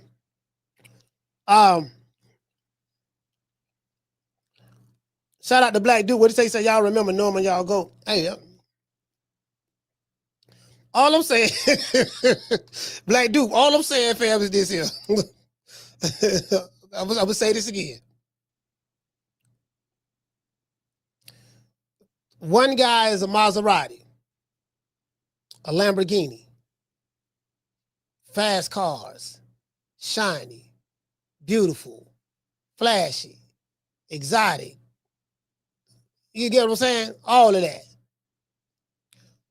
The other guy is a blue-collar guy, working a warehouse, overalls, or oil stains. You know, won't win a fashion statement, won't win a fashion contest. He won't win a fashion contest. The exotic chicks probably don't want to pay him no attention. He probably never been on flew on a jet before or whatever. I don't know. You get what I'm saying? You know, he's a oil stains on his overalls. You get what I'm saying? You know, chopping trees, stuff like that. You dig? Carlo, what's your name? You call it from? What's up, Coach? This is Debo Dane from Detroit, man. You know. David, talk to me, brother. Talk to me, bro, I'm listening to this, man. Bill Haney, man, they tried to change the gloves. They tried to change the ring. I know you know about that, too. He tried to get the ring bigger. Man, damn, he's saying everything, but I'm scared for my son. Yeah, I told you last week, he kikiing and he high and skinning and grinning.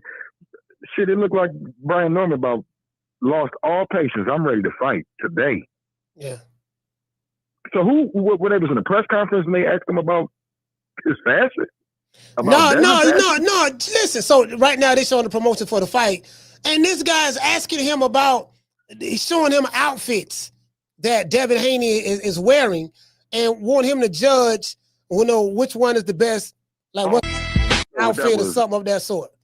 I don't know. Yeah, he trying to. That was for the funeral, Coach. Which outfit you like? Which outfit? I don't know. Yeah, which one you want him to be in? Realistically, shit. Hey, man, I'm with Brian Norman Sr., man. That nigga going to sleep. I can't give you no round, but I think it's gonna be a little late. So what I do know is you said Ramirez had to go to the hospital. That's probably from exhaustion from chasing that nigga all fight. Listen, no, what happened was after the fight, they had to go get some oxygen. No, they had the ambulance there. The man, they had a scratch on his face. He walked in there real slow. They did a little check on him, and then he was in there probably like 5 minutes, and he got out and walked and left, man. Bill showed it. Bill showed it. Physician after the fight. Yeah. Bill showed it. Yeah. All I know is after the fight, somebody went to the ambulance and somebody didn't. That's all I know. That's what Bill told me.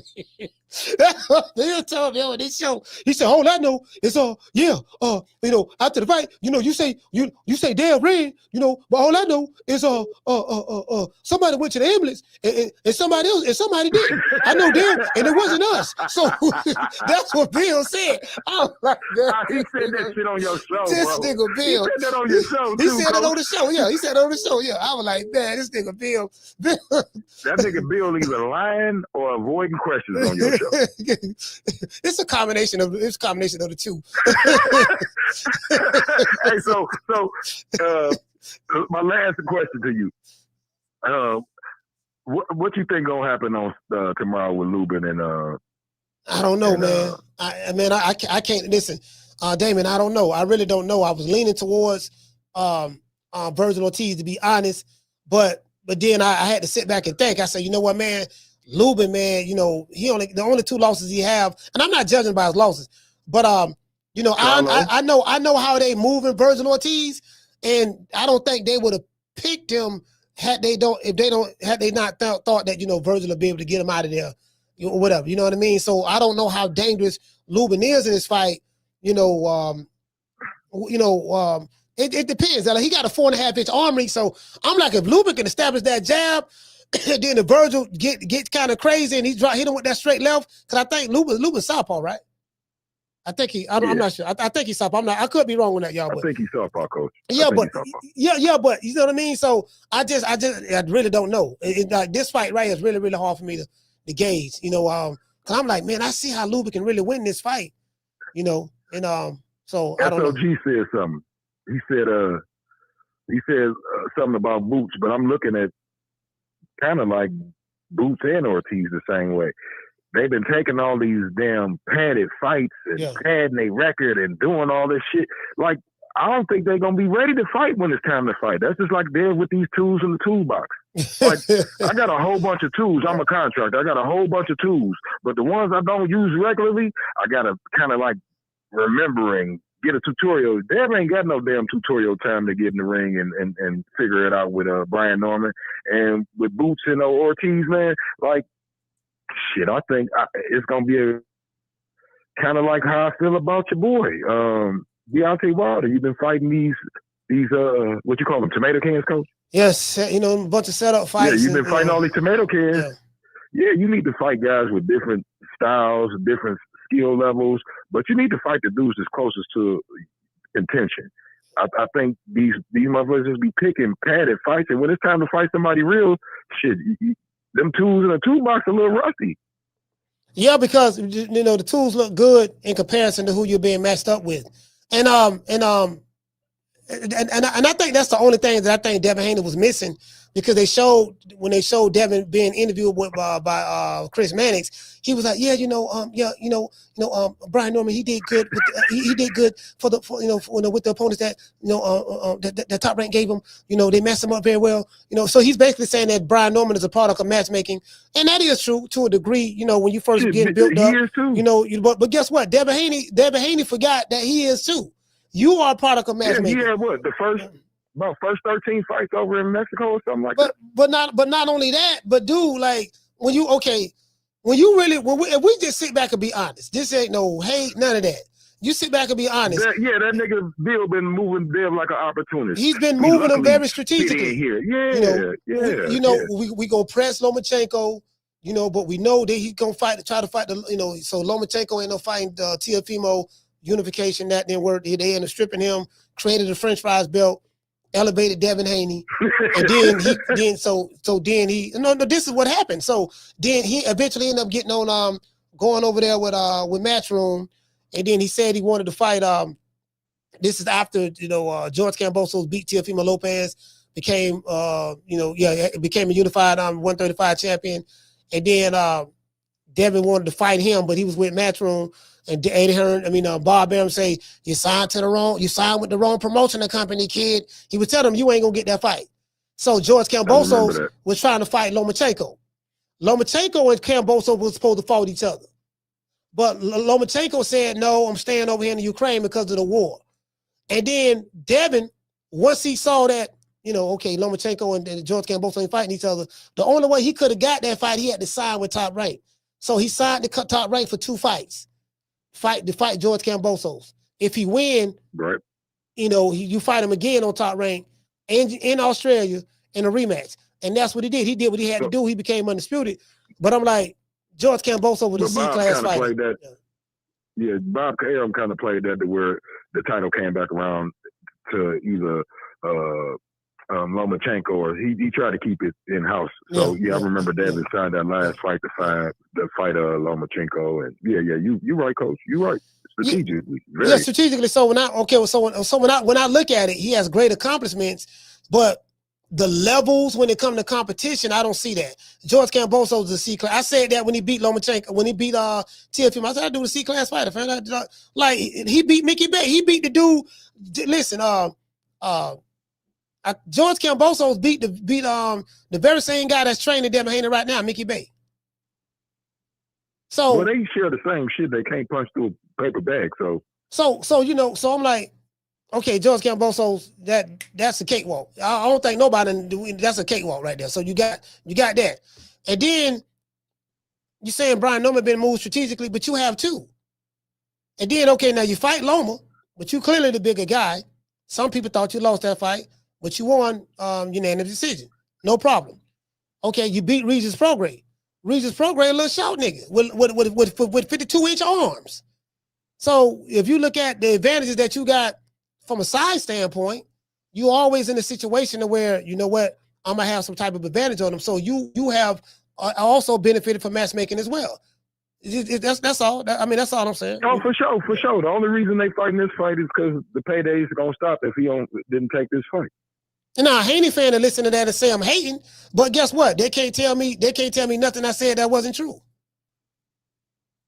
No, Bill, Coach. Yeah. You know, Bill gonna come on and not answer a damn question anyway. So next time you get him on, you just can expect more rhetoric and not him to answer one damn question, especially after you called him out.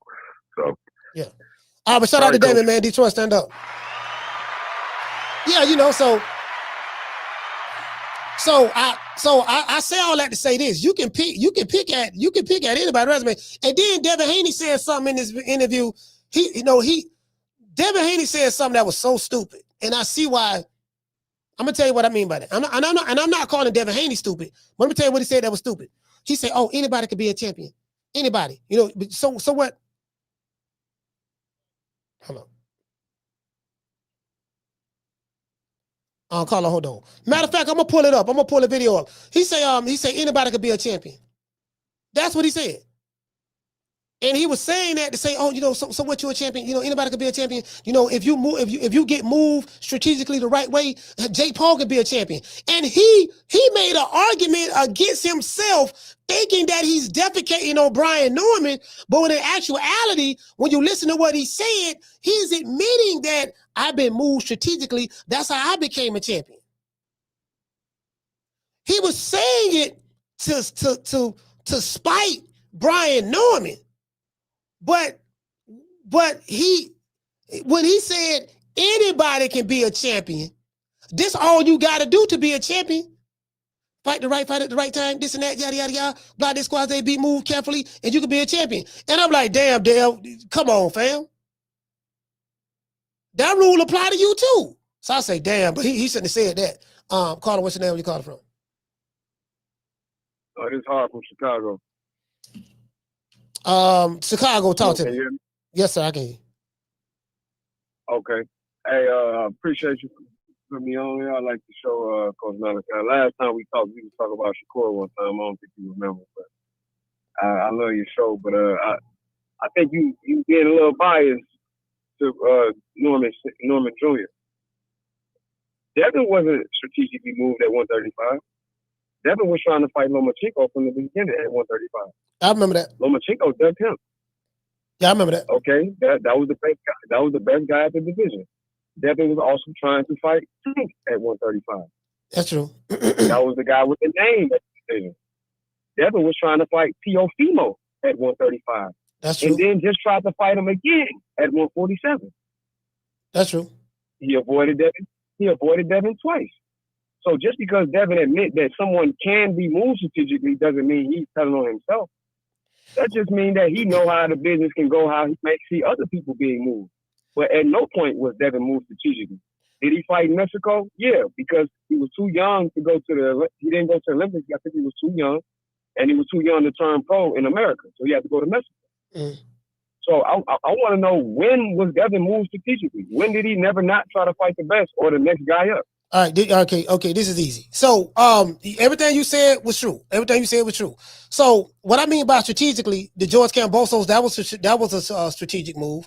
He did try to fight Lomachenko. That was politics with that. That is true what you're saying.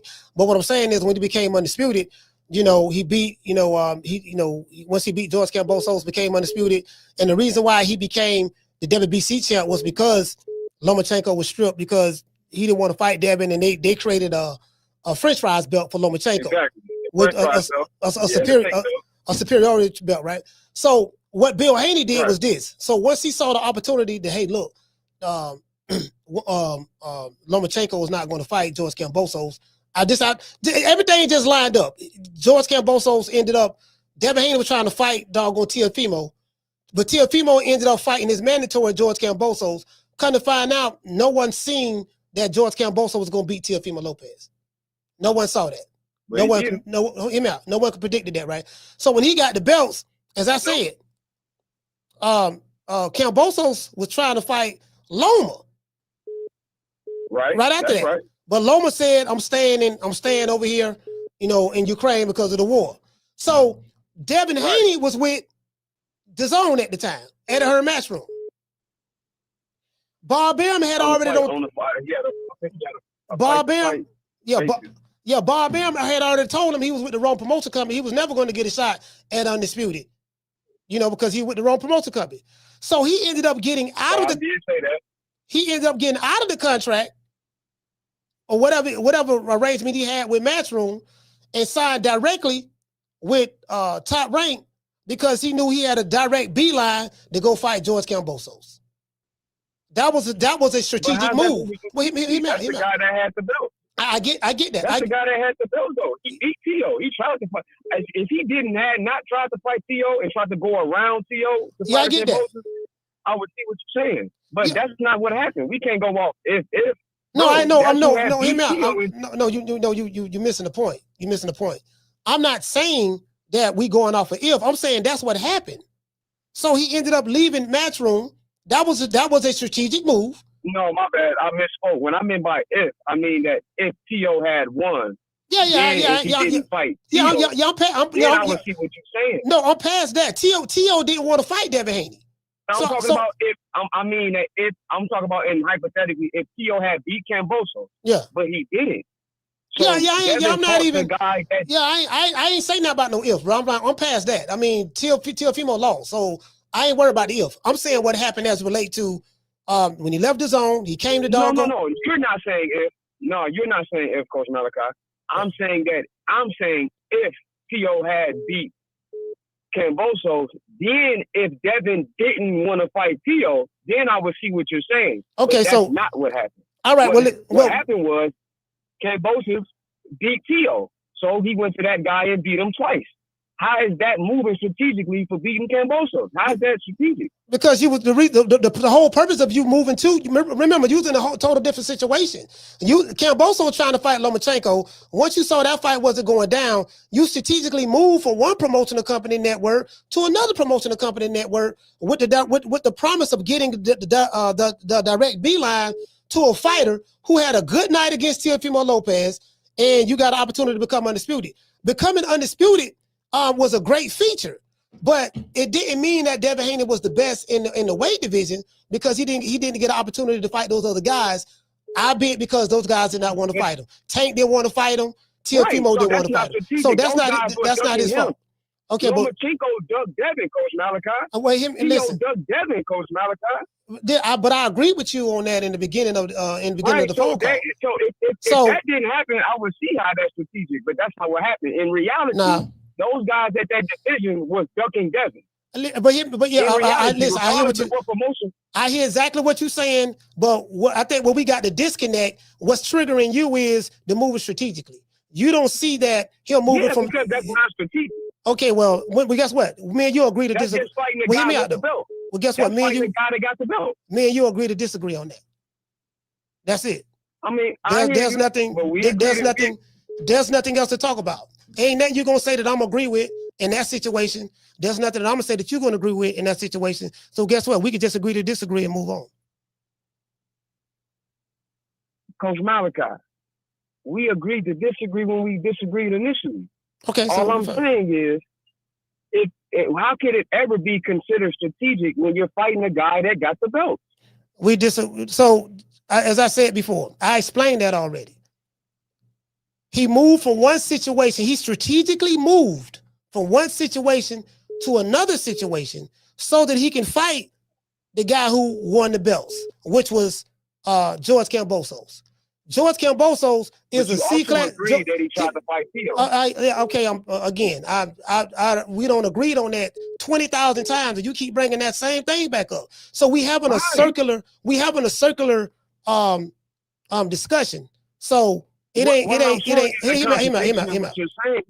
out. We not agreeing, fam. And we got other calls calling in. So we not agreeing. I say he moved strategic. You say he didn't. We agree to disagree. But thank you for calling, brother. Yeah, all right. He moved strategic. Now, I'm not saying there's anything wrong with it. But Devin Haney benefited from strategic moving. Even with the Regis Prograis fight. Same thing. He fought a champion, but that was a strategic move as well. You know, because when you match based on the true definition of what he said, you know, they put you in situations that they already know you can win and this and that. I'm listening to what he said. So, you know, he benefited from matchmaking as well. Carter, what's your name? Where you call it from? Martin from Oakland. Martin, talk to me. Yeah, coach, here you go. Strategic moving. Fights 1 through 4, Haney fought in Mexico. A fight went back to Mexico. Now, here's the funny thing. Robert Garcia got a stable of Mexican-American fighters, and Devin Haney done fought more times in Mexico than all his Mexican fighters combined. I'm talking Bam, I'm talking Vergil, I'm talking Murataya, more than all them fools put together. If that's not strategically moving, I don't know what is. Most guys, they go to Mexico, fight one time, because over there you could turn pro when you're 16, 17. Can't do that in America. But once you turn pro, you could fight in the States. Most guys never go back. Dev went back twice after he left. Yeah. Gets a vacant title shot, his 23rd fight, didn't fight an ex-champion until his 25th fight. And who did he fight? 40-something-year-old Gamboa, who was a champ at 122. So you got a 122-pounder against a 135er that rehydrates upper 50s, low 60s, and that's not moving strategically. Then what does he do? A washed-up Linares, a washed-up JoJo. Then that's when he finally fights Cambosis, who we knew was in shit. Fights him back-to-back. Then what does he do? A smaller Loma that really, if we keeping it a buck, shouldn't have moved past 130, and he put hands and feet on that man. He beat the shit out of him. Then what does he do? He handpicks Regis. Regis coming off a hometown loss. He got smashed in his hometown by, what was it? That was Zorilla. That thing Zorilla. Yeah. Got dropped twice. They didn't even count one of them knockdowns. Yeah. So he was handpicked.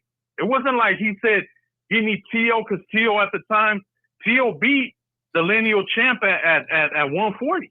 You feel me? He picked the lowest man of the bottom of the barrel just to get a title shot. And then what does he do? He ducks his mandatory in Sandor Martin. You feel me? So if that's not moving strategically, what is, Coach? I forgot all about the Sandor Martin issue. I forgot all about that because you feel me? Devin. Well, I think Devin and Coach. Yeah. And for those, I'm sorry to interrupt you, but for those that don't know that Sandor Martin a bad boy, Sandor Martin retired Mikey Garcia. He fucking put hands on TO too. So that's who he ducked. So it ain't like he just ducked some random ass nobody. Yeah. You feel me? So that's not moving. He dropped his belt. Yeah, he dropped his belt. So that was a strategic move. So it just Coach. Yeah, that was a strategic move as well because he didn't want to fight Sandor Martin. So again, every fighter does it. It's not like every fighter moves strategically, but Devin Haney is just one fighter. No, he don't do that. No, that ain't true. You get what I'm saying? So I got just a million examples. You just gave some.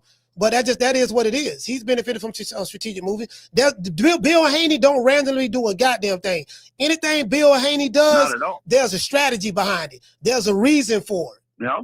Bill Haney don't just wake up. Don't just wake up. Yeah, just blindly gonna do this and do that. No, everything Bill Haney does for Devin Haney, he strategically does it. Yeah. I know that for a fact. And that's not even.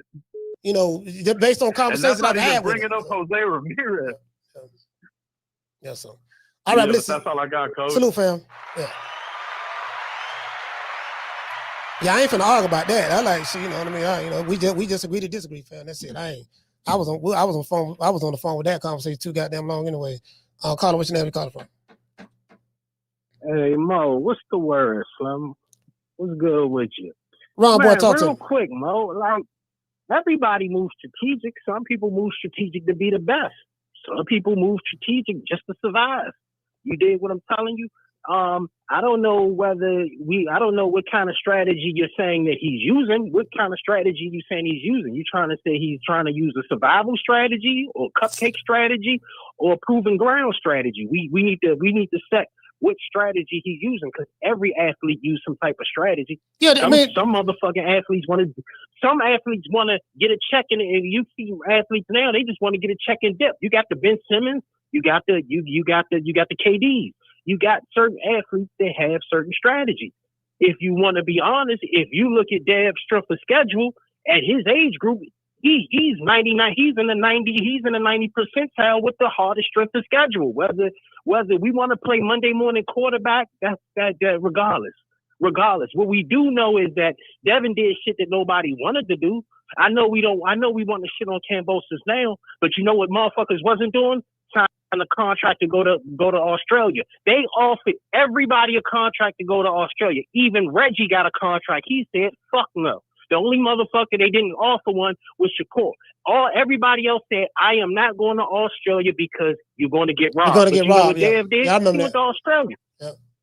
Yeah, exactly. So we got to give him credit for that. Nobody was lining up to fight Brian Norman. Yeah, but see, this is what I think the disconnect is at. I'm not dissing Devin Haney. I'm not tearing Devin Haney down. I'm saying he was moved strategically. You know, if you know anything about Bill Haney, so that's it. That's all I said. That's all I said. There's nothing to argue about. He was moved strategic. Yeah, that's all I see. And that's what I said. We got to establish what kind of strategy we talking about. We got motherfuckers that move to just survive. You got motherfuckers that move to take over. If I put Dev and I put anybody else in a certain category, if you say this motherfucker trying to be the best, his strategy is how can I fight the best motherfucker to be the best? That's the strategy I think he's using. Yeah. Because if you really think about it, he sent everybody a deal other than Shakur, and they was in talks, and Shakur didn't like the deal, and that didn't break apart. But if you think about it, the boy done fought everybody.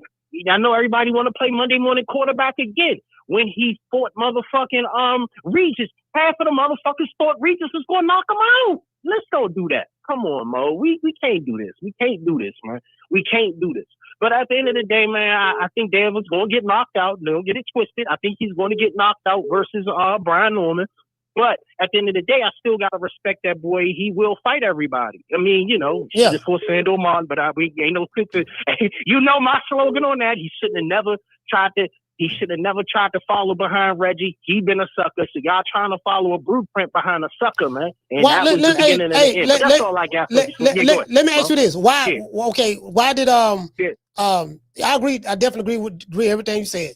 The Sandor Martin situation. What that situation was about? Because Devin, how did Devin lose the step aside? Go ahead. Because remember, he was mandated to fight Sandor Martin. They paid Sandor Martin, got step aside like 3 times. And remember, then the Rye fight came apart. And remember, we was on as soon as that fight was available. Who was the main one saying? So they need to fight they mandatory. Sandor Martin. You said they paid Sandor Martin step aside. Were you talking about the Haneys? Yeah, pay Sandor Martin. Whoever. The Haneys was part of the team. Whoever. Usually what happened with step aside is the promoter they come up with so if my contract is a certain amount of money, they add the step aside and everything into the contract. So whoever's paid. So would you say that's strategic? That was a strategic move. Yes, it was strategic because he wanted to prove something that he was better than what motherfucking Reggie did. Everything is strategic. I'm sitting here telling you, I agree. Everything is strategic. But you have motherfuckers who like a certain strength of schedule. Yeah. When college football teams make their schedule, you got motherfuckers that make a cupcake ass schedule because they trying to get in the playoffs. You got another motherfucking team that's gonna be like, man, we going through the gauntlet. Set them up. We move strategic to fight to play the best. That's how it is. I feel like he moved to compete with the best. He's not moving to just survive. And that's the way I look at Haney. But when you look at Reggie, he made something where his strategy was survival and to make money. That was his strategy. That was his strategy. Yeah, easy money. I'm not willing to compete. At least we know Haney is willing to compete. Yeah. That's what we do know. I agree with that. He ain't out here trying to take ass fights. So that's the strategy. Is I'm not really trying to take Cupcake's fight. Yeah, I am trying to emulate Floyd in certain ways. That's the strategy as well. Yeah. All that comes together, but it ain't like we gotta put a meaning on what strategy is. Everybody moves strategic. When you walk out the house, you move strategic. Do I step over this crack or this crack? You know what I mean? We move strategic, but it's about motherfuckers. Sandor Martin. That fight didn't happen because what happened? Yeah. Sandor Martin. Because one, that fight would have been a great fight. Was it mandated? It went to a purse bid, right? I know it was mandated one time, and then they mandated it. It was so much soapbox because Sandor never got his opportunity because he kept catching steps side. But it was mandated, and so that the Rye fight came in, the WBC said, "Nah, fuck this shit. We about to get this bag. Sandor, you take this and sit the fuck down somewhere." No, this and that was that. Yeah, after the Ryan Garcia fight, I think that fight was mandated. Sandor Martin didn't had a lackluster performance. Yeah, okay.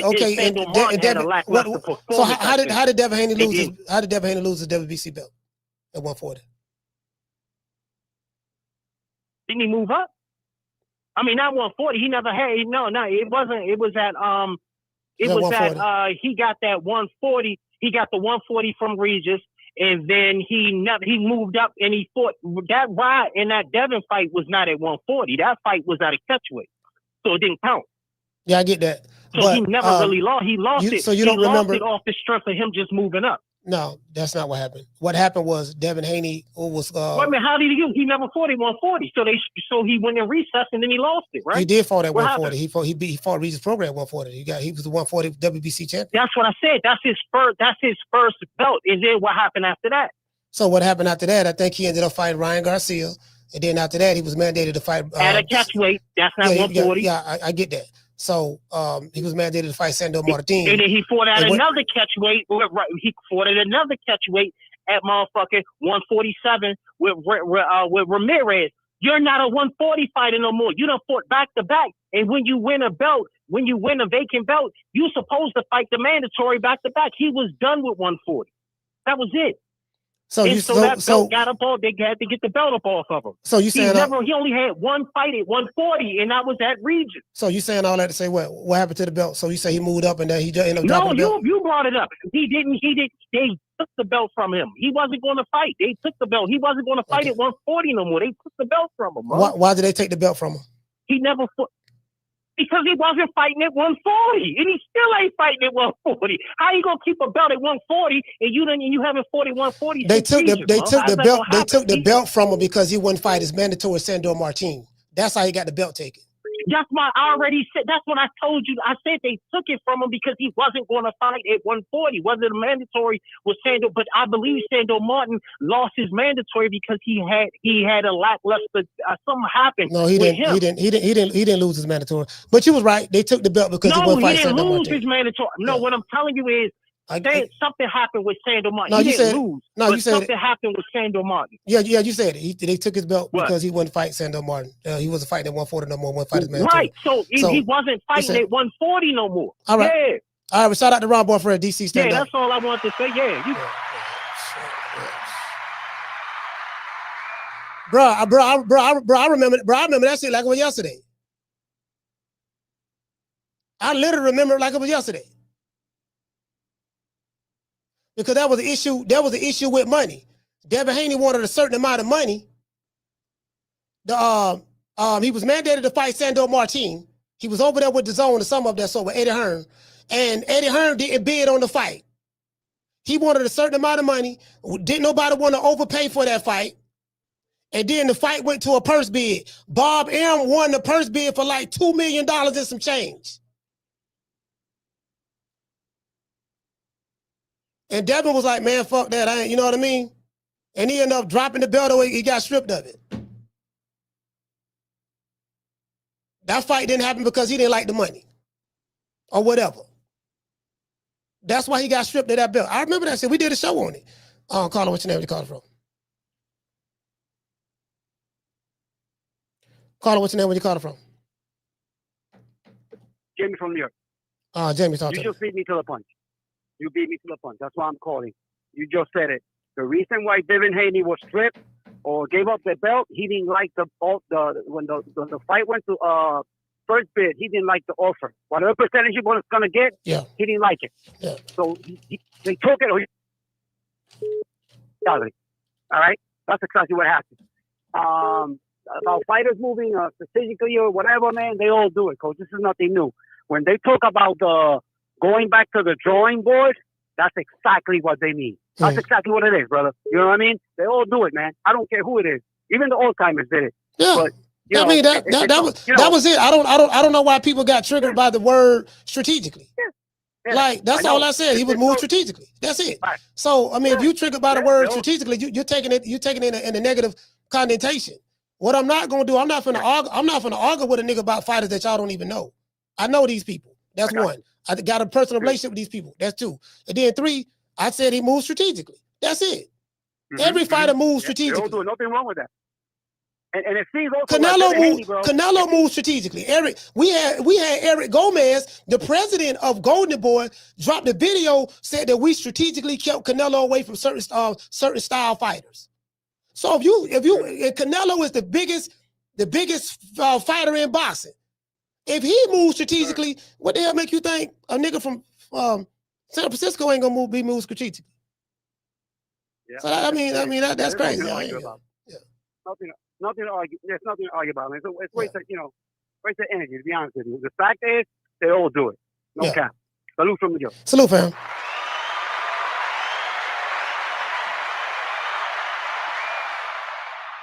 Hey man, shout out to Trey. Trey, what's going on, fam? What's going on? Look at Trey. Trey with the lit read. So, yeah, I mean, I think that's what it is, man. They getting offended by the word strategic. Understand the definition. It ain't nothing to get offended about. You know what I mean? So I get it. I get it. Shout out to Sheila. Sheila, what's going on?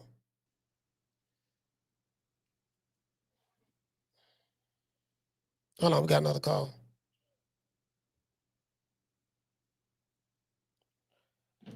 Caller, what's your name? Where you calling from? What's up, Coach? It's Jerry. Jerry from B-More. Talk to me. Yeah, I mean, you said it, man. Every fighter, when they reach that level, it's all about strategy. It almost ain't even really, it's not even really up to the fighters. It's up to their advisors, their matchmakers, and what makes the most business sense. I got to give Haney credit. He's no different than any other fighter. Boots Ennis, you look at Boots and Vergil.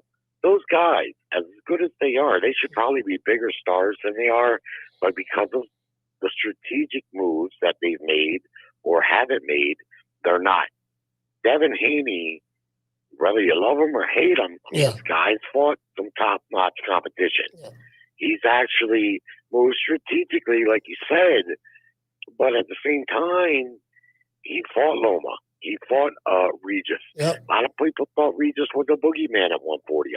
That's true. Necessarily. That's true. And I like and he jumped up there. He did a real number on him, man. Yeah. Even his last opponent, where he fought a little scared, that guy was a pretty good opponent. And now, your previous caller said, wasn't nobody screaming to fight young Norman as strong as he's looking? And look, he come off with that impressive KO. He got a lot of more attention, and Devin Haney made a fight one square away. I'm looking forward to this fight.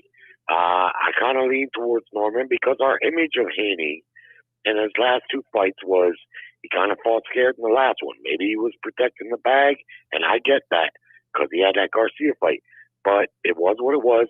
And then in the fight prior against Garcia, despite the circumstances, and we all know what the circumstances were, the images of him getting knocked down and knocked around. And Brian Norman, conversely, his last couple of fights, he's looked really good. But like Devin Haney says, against who? You beat those guys. You were supposed to beat them guys, man. Just because you did that to Sasaki does not mean you're going to be able to do that to me. And lastly, I have to say this. If Devin Haney loses this fight, it's not going to be because he's not fit or prepared. Because I've seen some training video of him over the last few weeks. That fucker looks strong, man. he may never be a real puncher, but his sharp boxing may be a real problem for the young Norman. We're gonna have to see. The beauty is we're gonna get to see, and may the best man win. All right, shout out to Jared B. Moore.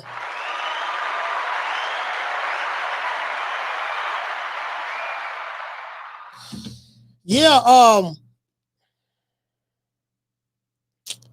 this doggone, bro, this fight between doggone Vergil Ortiz and Erickson Lubin, fam, like, I know Vergil Ortiz is a 9-1 favorite. He minus 900 right now, and Lubin is like a plus 535 or something of that sort. But yeah, I don't know, man. This fight here, boy. Carlo, what's your name? Where you call it from? H-Town T from H-Town. You can hear me, Coach? H-Town T, yes, I can hear you, brother. All right. I think it's like 2 or 3 questions for you. The first question, what was the nigga name you was asking Bill about? That's been missing at Devin fights and shit? Church. What was his name? Church. Yeah. Church, okay. Yeah. The second thing, is an excavator, a tractor, or a backhoe, are they considered tools? Yeah, they consider tools. Okay, well, that's what a nigga been. He digging that hole in Henderson, Nevada in the desert, getting ready to put Devin in that motherfucker, because that's what's going to happen. They're going to go in that hole, and we ain't going to see Bill no more, man. Bill, that's like I've been telling you all week. The boy Brian Norman finna not delve into next year. He been talking too much shit. When I heard you say he called that man a bum. Yeah, he called him a bum. Like it's matter of fact, it's on the zone. Matter of fact, I'm gonna play it. I'm gonna play it right now. It's on the zone. So they got an interview they did with Chris Mannix. And Brian Norman was very, very respectful, to be honest with you. He was very respectful. Right. But and Devin was being respectful at first, but Devin has he's a fighter. So I do get it. Devin has a chip on his shoulder. He does. And Devin has a more like an arrogance or a cockiness to him. So Brian Norman was saying, look, man, everything you saying right now, you trying to mimic Floyd Mayweather, get off of Floyd Mayweather tip, get your own style. Then Devin got mad and called him a bitch or something like that. They bleeded it out. And then he said, well, you know what? I was trying to be respectful of something of that sort. He said, but this nigga's really is a bum. He said, he's a bum. He's a bum. He's a bum fighter. And Chris Mannix said, you're saying he's a bum. Yeah, he said, yeah, he's a bum. So he's saying that Brian Norman is a bum and, I'm levels above you. I'm gonna do A, B, C, and D. I'm like, okay, cool. So all right. So hear me out. Hear me out. So when we talk about strategically, moving, you strategically picked Brian Norman, Debo Dev, because he was a bum. And then in that same interview, he said that they said you think you can win this? He said, yeah, of course. He said, of course I know I'm gonna win this fight. I wouldn't have picked him had I not thought I could win. So he said I strategically picked you because I know I'm gonna beat you because you're a bum. So you can't. You get what I'm saying? I'm gonna play. I'm gonna play the interview. I'm gonna play it so the people can hear it. And Bill tried to go up to 10-ounce gloves, correct? Yeah, that's what that's what I heard. And let me tell you something. I'm gonna just say this because I don't want to throw nobody's name in it. I didn't hear from no secondhand information. I didn't hear from the dude who heard it from a dude who heard it from another dude. I didn't hear from that. No, because we know you connected. We know if you heard something, we know if you heard something, it's coming from where it's supposed to come from. Fact of the matter is, these niggas scared, man. It really is what it is. But like I always tell you, appreciate you, coach. Salute to the chat, 100, man. Shout out to H-Town T, man. Salute, brother. Yeah, I'm gonna play. I'm gonna just let y'all hear. So I'm gonna just let y'all hear it, and then you'll understand exactly where I'm coming from. I'm gonna let y'all hear it, though. I'm gonna let y'all hear it. I'm gonna play it.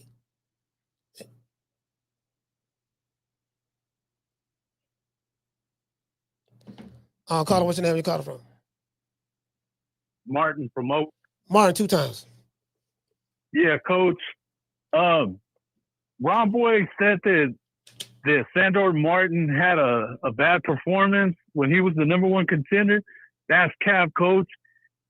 He put tips on Theo, dropped him twice. We've seen that together. Saw that, yeah. Then he follows that up with back-to-back knockouts.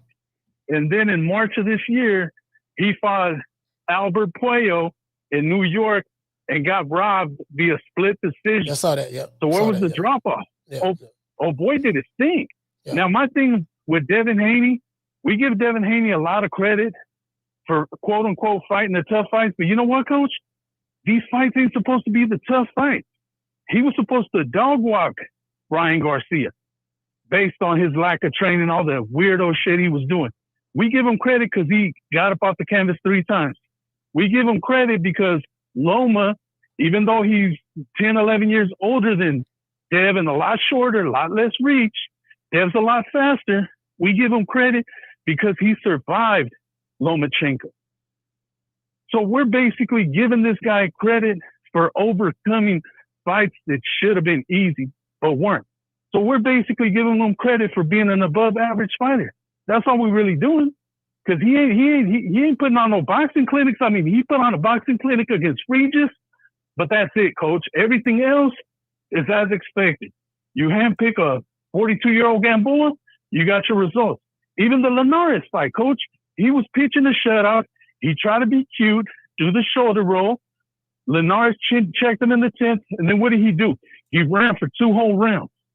Wasn't supposed to be that damn difficult, but he keeps getting exposed as a better than average fighter, Coach.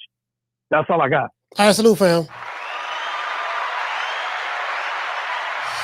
Let me play it. Let me play it right here because I have the zone on my app. I have the zone. I have the zone app right here.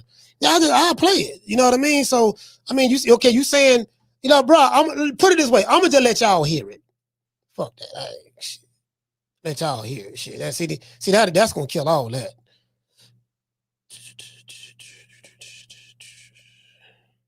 That's gonna kill all that. Here you go. It's called the Face Off. Brian Norman Jr., good luck to both of you. Let's go right there. You ain't gonna stop on nothing. I'm gonna step over you, bud. On November 22nd, live on DAZN Worldwide, the welterweight title will be on the line with Devin the Dream Haney. Takes on So I just wanted y'all to see that so you will know that's where it's coming from. It's a chance to get back on top in the 3rd weight class. Brian Norman, it's an opportunity to show today they face off. This is an episode called The Face Off on DAZN app. Devin, I'll start with you. There was a few opponents tossed around for you over the last few months. First, it was Ryan Garcia. Then it was Teofimo Lopez. And now here we are with you set to face Brian Norman. Why was this the right fight for you? No, I mean, he's the best guy right now at 147. He was the best guy that was willing to step up and fight me. So here we are. Brian, you're coming off a sensational knockout win over Jin Sasaki. Maybe the knockout of the year at the end of it. Knockout of the decade. Knockout of the decade. We'll go with that too. You're doing a title defense here. Why was this the right fight for you? It's just who I am as a person. I love fighting the best, and now this was shot when they had that incident in New York. When they had the incident in New York, when Debo Dale security had them jacked up, Debo Dale security and Bill Haney's son, William Haney Jr., had them jacked up Brian Norman Sr. and Jr. and pushed them back. This particular episode happened then. That's when they recorded it. Just want to give it some context. And I think it happened before the incident, before the physical altercation. I might be wrong on that, but I know it happened then, but I think it happened before. I to say he is the perfect style to beat me. I don't have feet. I don't have defense, necessarily speaking, jab defense, as they say. So he is the blueprint to beat me. So now I got to show y'all that I can do everything. Do you think you have the blueprint to beat him? Of course, yeah. I mean, I wouldn't have took the fight if I didn't think so. And like you say, like you say, of course, when we just supposed to feel confident, he wouldn't have taken the fight if he didn't think so. So that's cool. He's shown against, lower opposition that he's the best. This is a whole different level. And I will show him that, these guys that he's fought, I don't know them. He showed that. So this how Brian Norman looking at him. This how Brian Norman looking at him right now. I don't know if y'all can see it. This how he looking at him. With Devin saying that shit. He like, he said, yeah, he's shown it against lower level competition. You know what I mean? No, hey, that's that open. I told that one guy, Hollywood fly, this and that. You know what I mean? His whole moniker's for Money Mayweather. You know, the other guys is the whole junkyard dog. But I digress. Let's go. I genuinely don't know none of the guys. I guess just that he's the best. You know, this is a whole different level, and I will show him that. You know, these guys that he's fought, I don't know them. I genuinely don't know none of the guys. I guess Jinsaki, or I guess that's the last guy. But before that, I didn't know who he was. Yeah. I get what Devin's saying. He say some of the dudes that Brian Norman is fought. He said he never heard of them. I get that. So it's just I'm gonna show him that it's levels. And how I feel about that is, so you are saying you are somebody. Say gonna show him his levels. Right. No, so, you know I'm somebody. So you are somebody. If I wasn't somebody. Somebody, brother. Okay. I give you your credit. Okay. Boy, you the best of the best. Boy, you out here doing your little thug with Yes, you know what I'm saying? yes, So I done knock your block off. Thank you very Can't much. nobody else say nothing else. That's all. That's how I feel about that. He suggested a couple of times that your level of opposition hasn't been very good. So suggesting that that's kind of why you're in this position right now. What do you think about that? I mean, I don't think it's easy to be a champion. Damn. I don't know who this is. At all. No, Top Rank got the best matchmakers in the world. We both know that. Do we know that? Then you come up through Do Top we know Rank? that? Top Rank? No, Top Rank, no. But I don't know who you came up with. I ain't gonna lie to you. Yeah. But no matter who I fought in the past. So basically, what Devin Haney's saying about the matchmaking, he's just basically saying, yeah, man, Top Rank got the best matchmaking in the world. He's saying, look, your resume is pretty much smoke and mirrors. You've been knocking dudes out who they strategically put in front of you. I've got it the hard way. Me, I fought all. You know, this is what he's saying. You know what I mean? So it's very, very funny. Anything like that, I'm here to prove that. Okay, y'all say I haven't fought anybody in the past, anything of that nature. But look at this: the great Devin Haney, the Dream, and Debo Haney, and things of that nature. Well, you bad. He called him Debo Haney, and Debo Dale started laughing. Debo Dale ain't believe that shit. So I found people fought anybody in the past, anything that. This shit funny. I don't know who you came up with. I ain't gonna lie to you. But no matter who I fought in the past, anything like that, I'm here to prove that. Okay, y'all say I haven't fought anybody in the past, anything of that nature. But look at this: the great Devin Haney, the Dream, and Debo Haney, and things of that nature. Well, you bad. You feel me? So after I beat this one, what can y'all say then? Who y'all gonna throw at me next? Because I'm gonna walk through this one. I don't believe that. Well, I'm gonna show you that.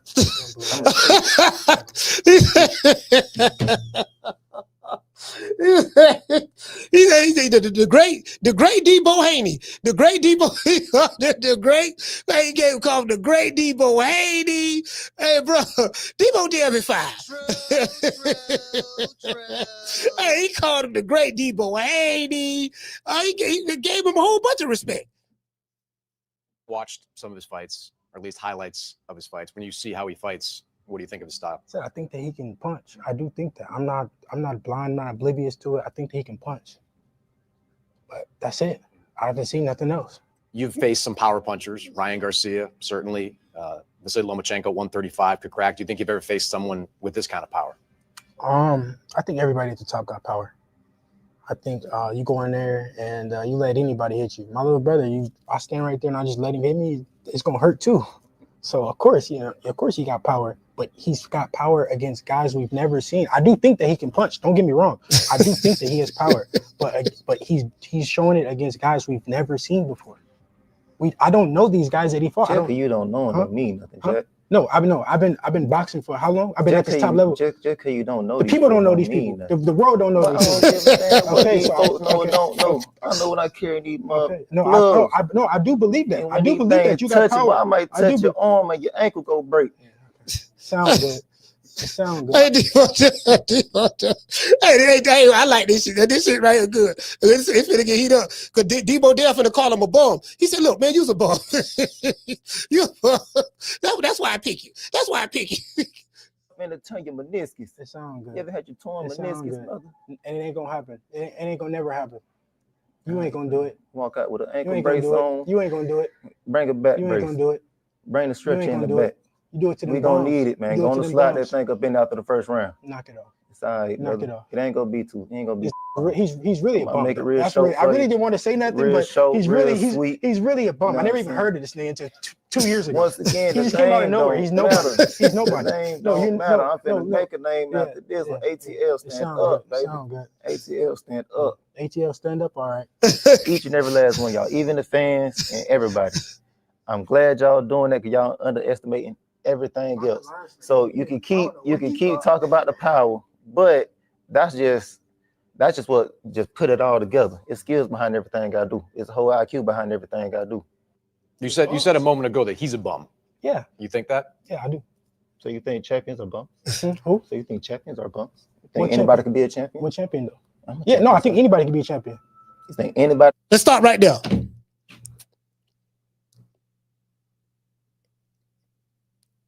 That's what got me, because he called Brian Norman the bum. I get that. That's just boxing talk. Yeah, I get all that. But then they got on the part about the champion. He said anybody could be a champion. I can be a champion. Miss Connie can be a champion. Summer can be a champion. We can make anybody a champion. I want you to listen to this, what Devin Haney is going to say. And don't exclude nobody. Include anybody. And whatever fighter it is, this rule apply to every fighter. Let's go. I think So you've been trying to your whole life. I think Jake Paul could be a champion. I don't know about that one. I think Jake Paul could be a champion. All right, now you're pushing it, Jack. If you moved right, you can be a champion. If you moved right, you can be champion. If you moved right, you can be champion. Top Rank has showed it over and over and over again, and they showed it with you. He said, if you move right, you could be a champion. If you move right, you could be a champion. I believe Jake Paul could be a champion. He said Top Rank has shown it over and over again, and they did it with you. Is Top Rank the only one that was moved right and became champions? If anybody could be a champion, we see that Rolly Romero a champion. Esau Pitbull Cruz became a champion at one point in time. But Rolly Romero, think he twice. Think he was the champion once at 140. And then at 147, he got elevated to something, I think. So when I listen to that, I'm like, oh, that's interesting. It's interesting that Devin Haney would say that. Now, I interpreted it the way I interpreted it. I have really, really good understanding. And I understood exactly what he was saying. But that rule applied to him too. For someone to say he didn't is just being disingenuous. That's how I see it. Period. I don't give a fuck what nobody say. I really don't. Okay. Hold on. Anyways, the nigga said it out of his own mouth. I studied the game. No, I studied. No, check yourself. Check yourself. Check yourself. Do you think that your career has been carefully curated? He's suggesting Top Rank has kind of just groomed you on an easy path to this world championship. No, actually, what I wanted you, but I was supposed to lose. Enemy territory, enemy lines, young dude, everything against me, all that. They know you're a bum, that's why. Because I'm a bum, but once again, I overcame the odds, though. That's why. I overcame the odds, though. And I came back 10 months off, stopped dude with a whole jab. Came back after that, knockout of the decade.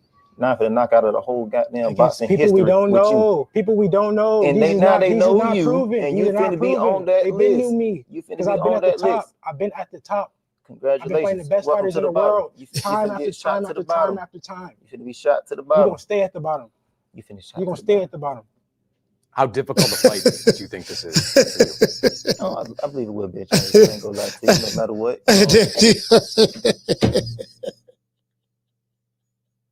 Oh, I'm finna shoot the video on this here. I'm shooting the video on this one. This video gonna do a lot of views. I'm finna shoot the video on this one. I'm finna break this down like a 57 Chevy. Showing up hills. Showing up hills. Shout out to Miss Connie. Miss Connie, what's going on? Shout out to Miss Black Panther. What's happening? Yeah, man. Yeah, man. What you say? Hey, what you say? Hey, Jessica say, why is this fight not tomorrow? What you say? You say you gonna stay in the bottom. You say you gonna stay in the bottom, Savage. Yeah. That's what I say. Hey, Trey. I say, boy, he talking real greasy. Debo Dale talking real greasy. Debo Dale at 5. True. Debo Dale talking real greasy. But this bum is taking the easy matches, fighting other bums. I'm levels above you. You know, you's a bum. You ain't fought nobody. You been strategically moved. Anybody can be a champion. If you move right, you know, if you get moved right, anybody can be a champion. If you get moved right. Jake Paul could be a champion. I know. If you know the game and know how to strategically move, anybody could be a champion. Okay. Caller, what's your name? Where you calling from? You the last call. Yo, this Reese from East Oakland. Reese, talk to me.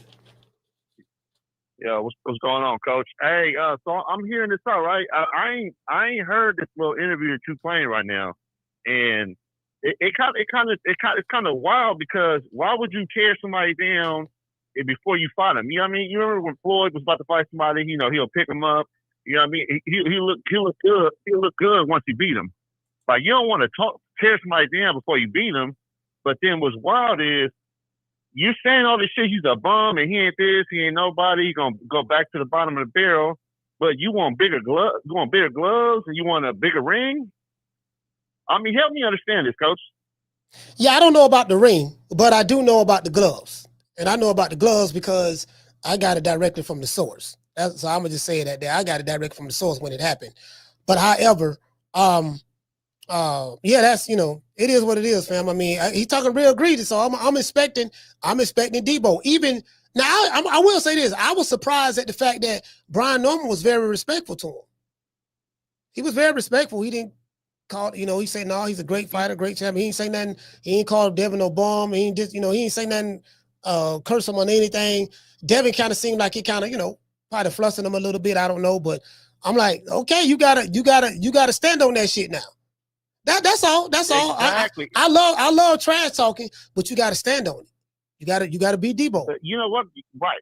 No doubt. What you saying that, right? I'm sitting up here. I'm starting to look at this fight different now because I mean I had Norman from the beginning. I just felt, I don't know if you remember, like months ago when this shit first got announced, I was one of the first calls that said that I don't think that it's gonna happen. The Haney's gonna find a way to weasel their way out of here. And slowly but surely we starting to see, you know what I mean? They starting to pull a Mama Hofield tactics, you know, trying to find a way to I guess piss the other party off with the gloves. I mean, the contract is signed, bro. Like you supposed to agree up to the gloves, the ring size, all that shit prior to you know what I mean, signing on to the fight. Yeah. And you starting to bury this guy. You add more gas to, I mean, because one thing I pieced about Norman Jr., he's not like Pops. Pops will, you know, getting your ass quick, fast, and in a hurry. He let you know what he thinks. Yeah, his daddy, yeah. Right. Thanks. But Junior more legit what he is an assassin. He like a sniper. Like he not gonna really. He like one of them dogs that don't bark, but they gonna bite the shit out your ass. And they gonna shake the fuck out you. Yeah. So I don't know, Coach. I don't think this is a good psychological tactic. I would say that Caney is trying to imply on Norman, trying to belittle him and tell him what he's not and how he gonna, you know, like wilter under the lights and the. I mean, this shit is a neutral grounds, bro. Yeah, neutral grounds. Yeah. Y'all finna be in Saudi, and them Saudi cats, they was not feeling how you was running like a motherfucker against Ramirez in New York. So you're gonna have to bring a lunch pail, brother. So you know what? Shout out to you, Coach, and hey, go ahead. I'm sorry. No, Reese, I didn't mean to interrupt you, bro. But you know what? You made a valid point. You know, you can't talk about the lights being too big because both of y'all are fighting in a country that you never fought in before. Devin Haney never fought in Saudi Arabia, and Brian Norman never fought in Saudi Arabia. So Devin Haney don't have his fans out there, and Brian Norman don't have his fans out there. It's just a bunch of dignitaries and Arabs who coming to watch a fight that's gonna be there, and whoever that's allowed in. So yeah, it's just ain't nobody got no advantage as it relates to home field or bright lights or nothing like that. I agree with you. Nah. You know what else too? You know what this is kind of giving me a picture of, and you just talking to you right now. I ain't thought about it. Right, it just popped in my head right now. It's kind of gonna be like when Fulton went to Japan and fought Nue. Yeah. You know how the Japanese crowd they don't engage as much. You know, they more like they there to watch. So he might be in a deer in headlights, and you know what I mean. But Haney get clipped at one time. He's not gonna have that juice. You know what I mean, like that pick me up. You know, since he's the house fighter, the favorite, this and that, A, B, C, and D. Yeah. It's neutral. It's neutral. So I mean, he might want to holler at Stephen Fulton about how his experience was going to Japan and not having that crowd, and really got to bring your lunch pail.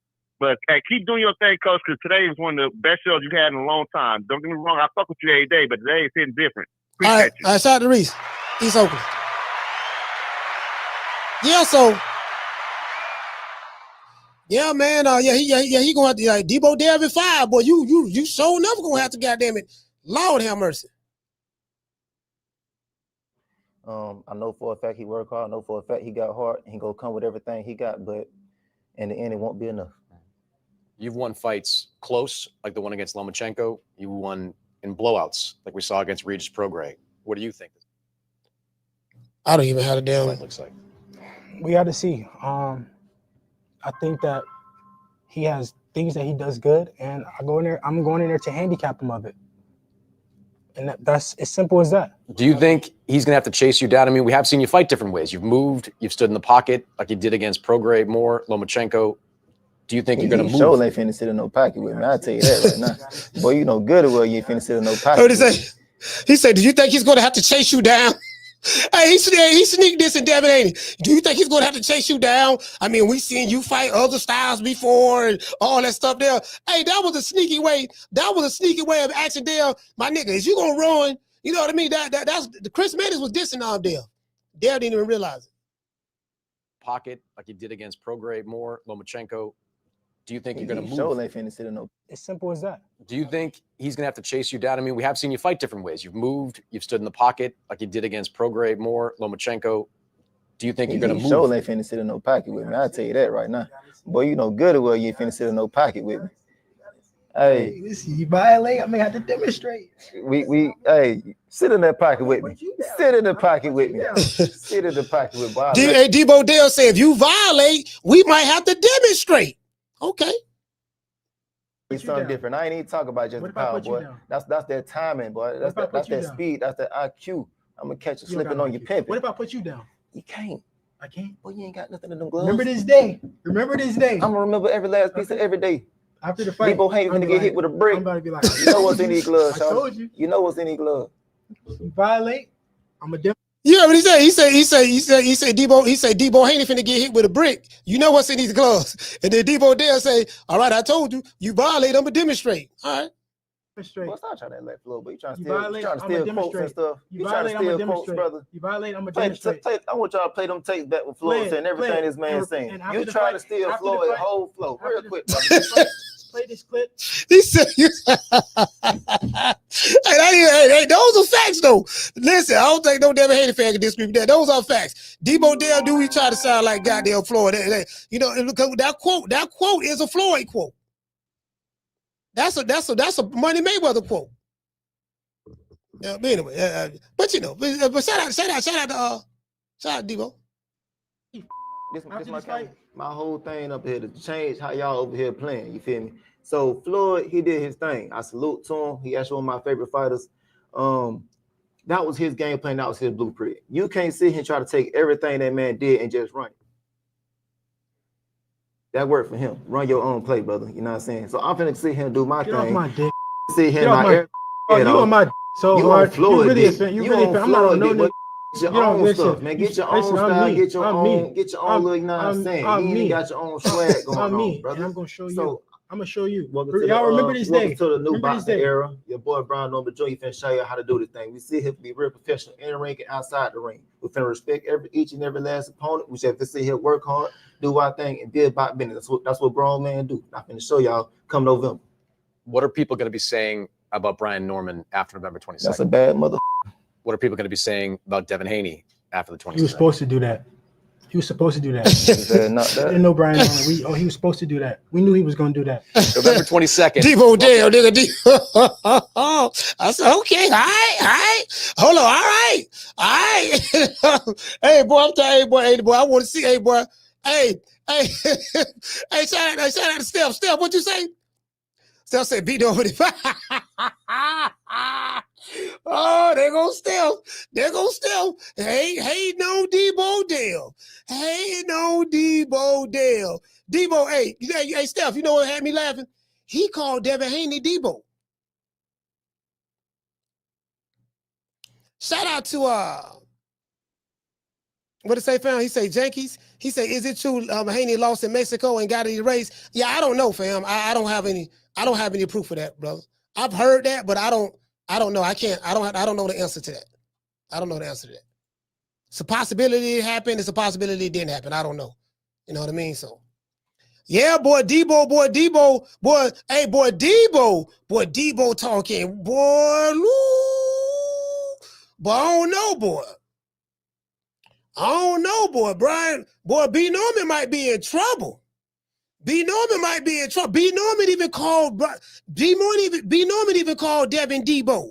He say Debo Devin. Called him Debo. He say Debo Haney. He even called him Debo. Yeah.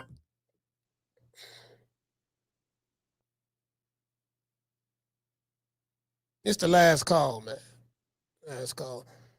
Caller, what's your name? You calling from? What up, Coach? Caller, what's your name? Where you calling from? Free Smoke, Coach. What's going on, man? Free Smoke. Talk to me. Hey, man. That boy Dale's talking real breeze, ain't it? Yeah, I don't know what. Somebody done gas Dale up, man. I don't know, man. Motherfucker, like I told you the other day when I called you, man. You fucking with him up. Hey, man, you ever seen a motherfucker like you grew up with, and everybody got that one person in the hood that can fight, but he don't. Everybody on the outside don't know he can fight. Yeah. But the motherfuckers in the hood know he can fight because he's a weird laughing, go lucky motherfucker. He's like, man, this motherfucker really a killer with his hand, but he's so happy. Brian Norman, man. Yeah. Brian Norman. He's sitting there doing all that talking. He called him out. Dale got mad because he called him out about being the fake Floyd Mayweather. And you ain't no Floyd Mayweather, man. Yeah. Ain't nothing about you like Floyd. Floyd was punching on shit. Then he got his hands fucked up, then he switched the game plan up. But in reality, man, we still with Brian Norman. We got Brian Norman before 10. He's stopping that shit. That's my call, Coach. All right, shout out to Free Smoke. Yeah, man. I mean, you know it is what it is. Y'all heard Debo. Debo Devin 5. True.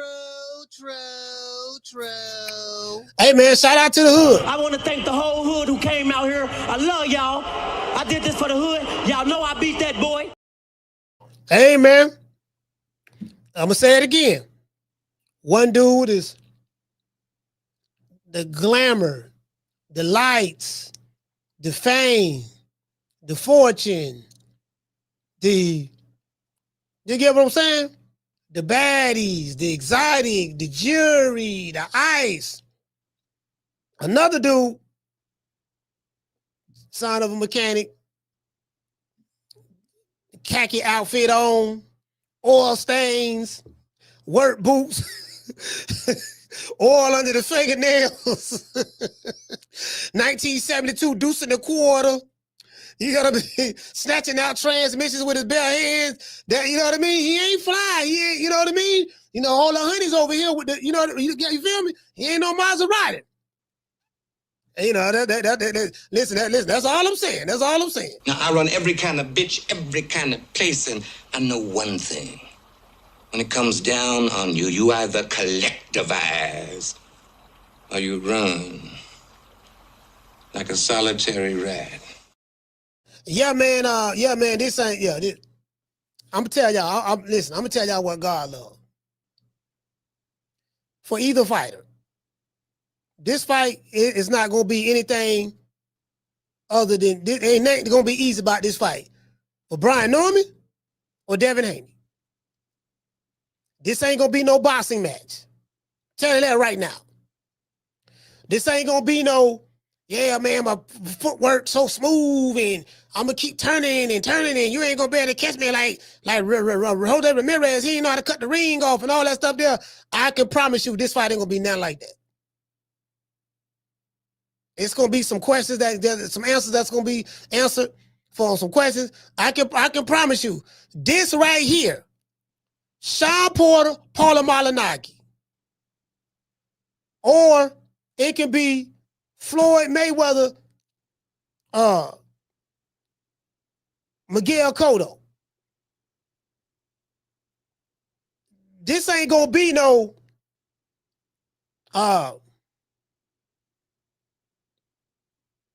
shit, what fight?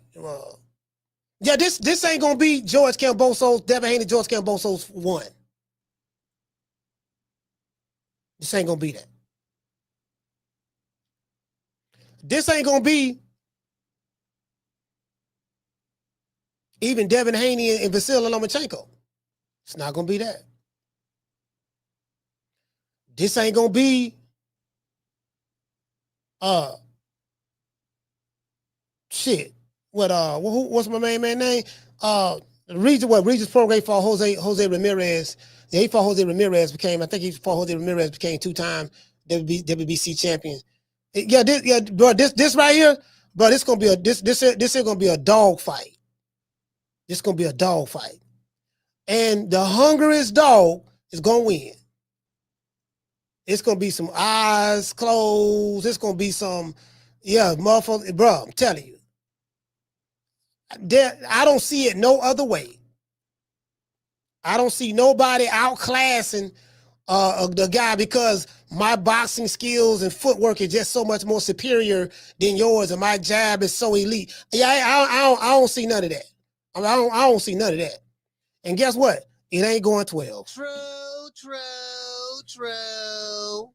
It ain't going 12, man. It ain't going 12. You wish you could work it the way I do, but you can't. You're begging me not to leave you, and I refuse to let you go. Yeah, we finna find out. We finna find out who levels above who on this one. Y'all know what it is. Shout out to the face of boxing. Hey, yeah. Ooh, that look good.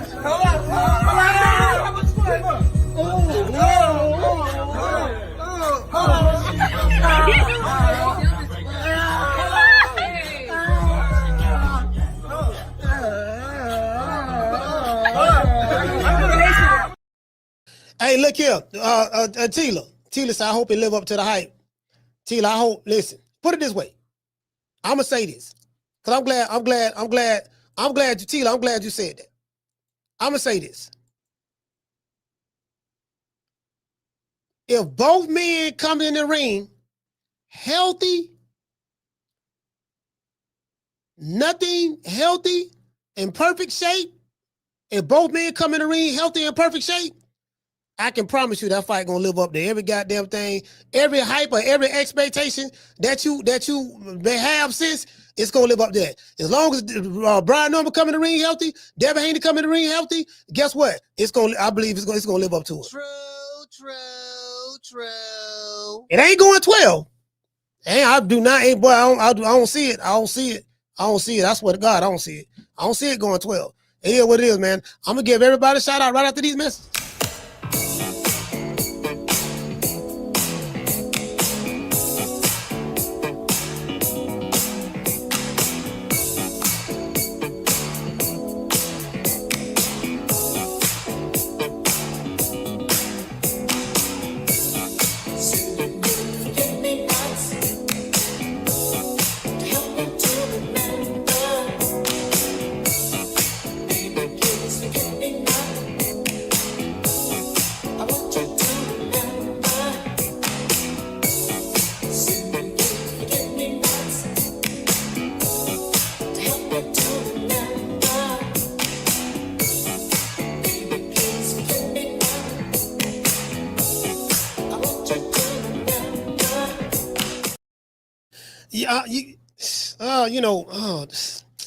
There's a lost art in boxing that ain't nobody talking about. I remember when I spoke to Bud, I was telling him, I say, look, man, you got to go at Canelo body. Don't nobody never go to his body, dog. You got to go to that motherfucker body, man. Cause motherfucker be so scared for the step in the ring. And, you know, you got to go with his body. You got to take it to him. Telling him, right. True story. Bud confirmed this.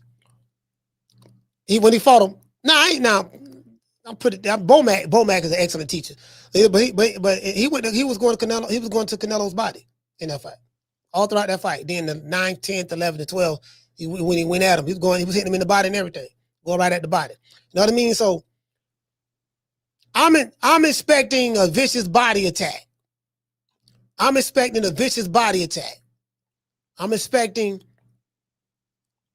some. Like, if you ever seen Sean Porter fight, y'all remember that fight? I was talking to my brother Omaro. We were talking about Sean Porter fought Adrian Broner. Sean Porter when he fought Adrian Broner. That fight right there. I was like, you know, the level of physicality. That's what I'm looking at. The level of physicality that I think this fight is going to be. I think, again, I don't have any proof, but the level of physicality, this shit gonna be ugly. It's gonna be ugly. You get what I'm saying? Shout out to Summer. Shout out to Free Smoke. Shout out to Reese from East Oakland. Shout out to Jerry. Jamie from New York. Ron Boy Fresh. Shout out to the brother from Chicago. Damian from Detroit. Big John Doe from Michigan. CJ from the 504. Let's see. Shout out to Coach Eddie. ATL. Ropes from Houston. Social from California. Martin from Oaktown. Shout out to La Jessica. Miss Black Panther. Shout out to Trey. Shout out to Bishop Bullwinkle. Bishop Bullwinkle said AB could have beat Porter if he let his hands go. He ain't let his hands go. There's a reason. See, hey Bishop, you know what? When you see a fighter that don't want to let his hands go, it's because he's afraid to get countered. Shout out to Bishop Bullwinkle. Bishop Bullwinkle said that right here, though. He said in the other chat, he said AB could have won if he would have let his hands go. And the reason why, when you see a fighter that don't let their hands go, they understand if I let my hands go, there's going to be something coming back. They don't want to get hit clean while in the exchange. So when you see a fighter that's afraid to let his hands go, he don't want to get caught up in no 50-50 exchanges. That's why they do that. Shout out to M. Cole. Markevion. Shout out to Willie. Shout out to Steph. Trey in the building. Shout out to shout out to Wallen. Who else we have? Bishop Bullwinkle. CJ from the 504. Shout out Black Dub would say Black Dupe 84. Salute to you, fam. Shout out to Tony Montana. Shout out to Mr. Tomato Can. Miss Connie. Shout out to Gold Rush.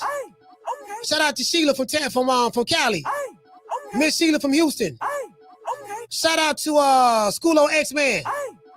Shout out to the Martin. Shout out to what you say, Martin? She said, what he said it's going to be like Taylor Chavez won where Melvin Taylor lost 2 pints of blood. Yeah, that boy, Melvin Taylor, man, Chavez punished him. Lord have mercy. That was, man, goddamn. Shout out to Miss Black Panther. And shout out to AGR, man. Mr. AGR gifted 5 people memberships. Let's give him a round of applause.